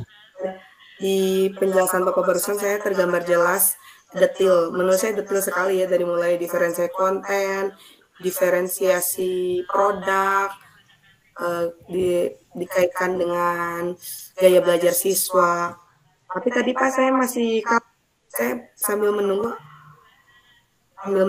apakah kalau untuk gaya belajar siswa harus selalu berupa pertanyaan atau boleh tidak? Misal di kelas langsung, siapa yang mau buat dalam bentuk video, siapa yang mau di Canva saja, boleh tidak Pak kalau bentuknya seperti itu? Jadi anak langsung saya biasanya karena ada yang seperti itu. Oke, Miss Asri. Jadi berdasarkan pemahaman saya, Miss Asri ya, jadi saya nggak tahu juga ini karena saya juga masih pengalaman mengajarnya juga masih sangat sedikit. Gitu. Idealnya itu Miss Asri, sebuah sekolah itu sudah memiliki data gaya belajar siswa dan itu berada di unit konseling sekolah ya, atau di sama guru BP-nya gitu. Jadi setiap siswa masuk ke sekolah begitu selesai PPDB, mereka langsung disurvei gaya belajarnya. Terus guru BP itu kasih ke guru-guru, ini loh gaya belajar anak ini loh gaya belajar anak yang satu ini. Jadi guru udah tahu mentreatment. Idealnya seperti itu. Nah, tapi di sekolah saya itu tidak ada data tersebut. Jadi akhirnya saya mencoba inisiatif sendiri. Saya cari-cari lah, nonton-nonton video, cara mensurvei gaya belajar anak-anak gitu. Saya coba belajar secara otodidak. Kemudian saya cari referensi-referensi soalnya secara otodidak juga. Akhirnya saya berikan ke konselor, saya minta lihat, ini bisa nggak kayak gini untuk survei anak-anak gaya belajarnya. Dia bilang, ini sudah cukup kok katanya. Cuman bahaya agak diubah sedikit lebih ke anak-anak karena mereka takutnya nggak paham gitu kan, bahasanya terlalu tinggi di awal. Nah, begitu. Tapi saya punya pengalaman dulu waktu kuliah itu, kita tentunya sebagai guru pernah ambil mata kuliah psikologi pendidikan ya kan. Nah, dosen saya itu tanyanya cuman kayak gitu, kayak Miss Asri tanya, kamu suka apa gitu. Langsung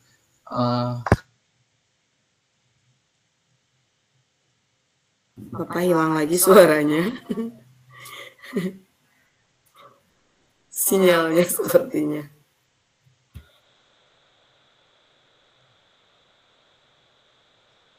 Azwar, apakah terdengar suara saya?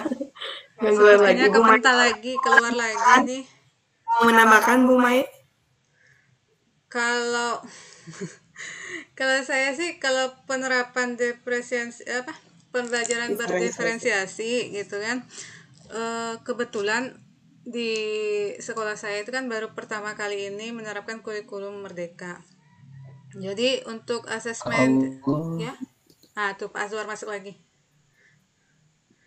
Halo Pak Azwar. Lanjut dulu aja Bu, nggak apa-apa. Lanjut dulu nggak apa-apa. Jadi untuk pengelompokan siswa yang kinestetik, terus auditori,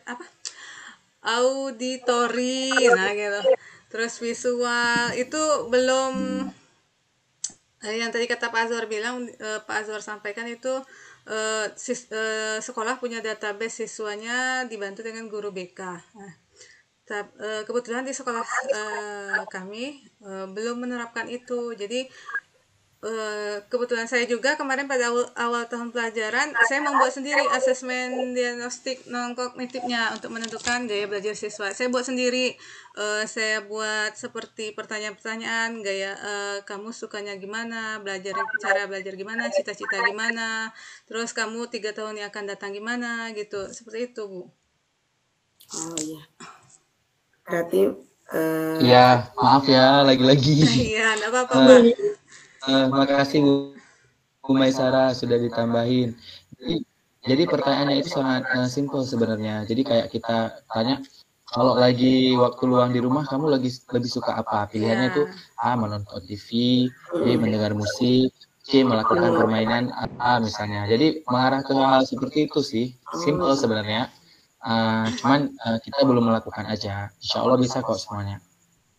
Siap. Baik Bapak dan Ibu, ada lagi yang mungkin dari Bapak dan Ibu guru atau peserta webinar ada yang mau ditanyakan?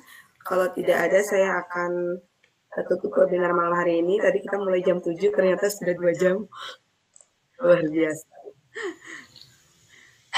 Bapak dan Ibu, sekali yang sudah hadir malam ini. Iya. Sepertinya tidak ada yang didiskusikan lagi ya Bapak dan Ibu. Ibu Hoirunisa baru bergabung nih kayaknya Bu. Mana Ibu Hoirunisa? Iya. Iya betul. Jangan lupa mengisi yang mau disampaikan Bu? Kehadiran. Mau bertanya? Iya. Sambil mengisi kehadiran sudah ada di kolom chat ya Bapak dan Ibu ya. Nanti share. Oh iya, untuk materinya ya di chat ya Bu ya. Ya di grup juga boleh. Bapak dan Ibu sebelum ditutup mungkin bisa sambil share materinya terlebih dahulu. Saya share ya. Miss Asri, kita foto bersama dulu mungkin. Iya boleh. Oh iya. Yuk on cam gitu. Mari, ayo Bapak dan Ibu on cam semuanya. Mangga gitu. Ibu yang SS ya. Siap. Saya nggak kena semua soalnya. Baik. Yuk. 1, 2, 3.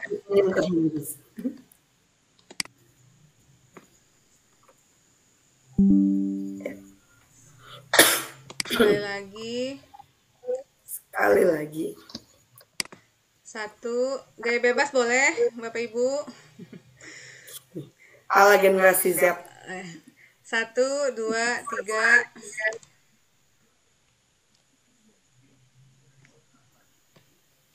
Oke, terima kasih Bapak Ibu yang sudah hadir.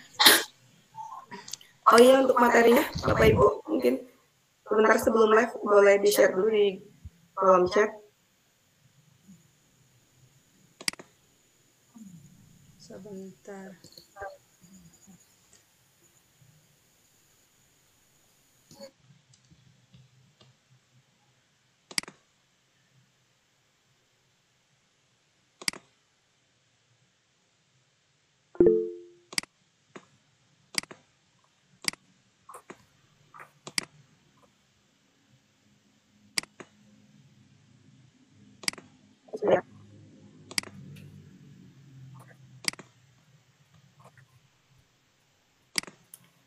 Bapak dan Ibu barangkali ada yang belum mengisi daftar hadir, silakan mengisi daftar hadir.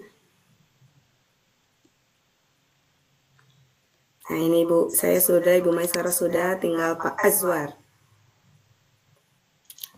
Sambil menunggu ya Bapak dan Ibu, karena hari ini Pak Asep Panji selaku keynote speaker kita tidak bisa memberikan closing statement karena ada kendala, begitupun dengan Ibu Yanti karena masih di perjalanan tadi Ibu, jadi tidak bisa memberikan closing statement. Jadi dari saya saja sebagai moderator, saya mewakili pemateri lainnya mengucapkan terima kasih yang sebesar-besarnya atas waktu yang diberikan oleh Bapak dan Ibu sehingga bersedia mengikuti webinar malam hari ini. Semoga sedikit ilmu yang kita sharing kepada Bapak dan Ibu bisa menjadi salah satu referensi Bapak dan Ibu dalam mengimplementasikan inovasi pembelajaran menggunakan IT dengan tujuan yang mulia, membuat siswa dan siswi kita maju dan berkembang, dapat mengikuti perkembangan zaman, dan menjadi siswa-siswi yang bermanfaat, sukses, berguna dunia dan akhirat, dan memiliki akhlak yang baik tentunya. Amin. Terima kasih Bapak dan Ibu. Maka mari kita tutup kegiatan webinar kita pada malam hari ini dengan membacakan Alhamdulillah bersama atau doa menurut kepercayaannya masing-masing. Berdoa dimulai. Alhamdulillahirrahmanirrahim. Mari Bapak dan Ibu boleh beristirahat. Selamat beristirahat, selamat menutup aktivitas hari ini. Terima kasih, mohon maaf jika saya sebagai moderator ada kesalahan. Assalamualaikum warahmatullahi wabarakatuh. Selamat malam Bapak Ibu. Terima kasih Bapak dan Ibu. Terima kasih. Ibu Hairunisa, mohon maaf baru bergabung harus live lagi. Salam kenal Ibu. Semoga bertemu di kesempatan yang lain. Ini belum pada live, masih menunggu materi sepertinya. Amin. Oh boleh, materinya udah di-share di chat. Ada di kolom chat ya Bapak Ibu, boleh mungkin mau di-download dulu. Atau mau di-download dulu sebelum close. Oh, Pak Azwar mah sepertinya sudah hilang sinyal lagi. Iya.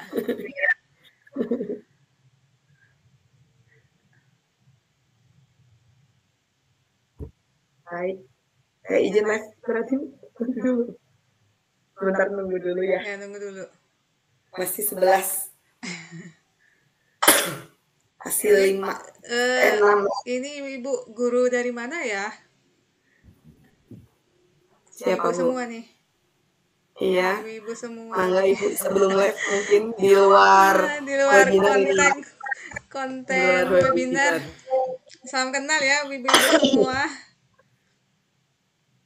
Kalau enggak webinar enggak ketemu lah sama ibu-ibu ini. Apalagi ini lintas provinsi. Iya. Saya senang banget bisa lintas provinsi. Semoga saya bisa collab lagi Bu buat kita buat mungkin penggunaan aplikasinya. Tutorial penggunaan aplikasinya. Tutorialnya ya. Iya, tutorialnya. Oh, tadi kan secara umum ya Bu ya. Iya. Yes, kalau tutorial kan langsung praktek gitu ya. AI-nya sekarang kan banyak sekali tuh untuk pembelajaran.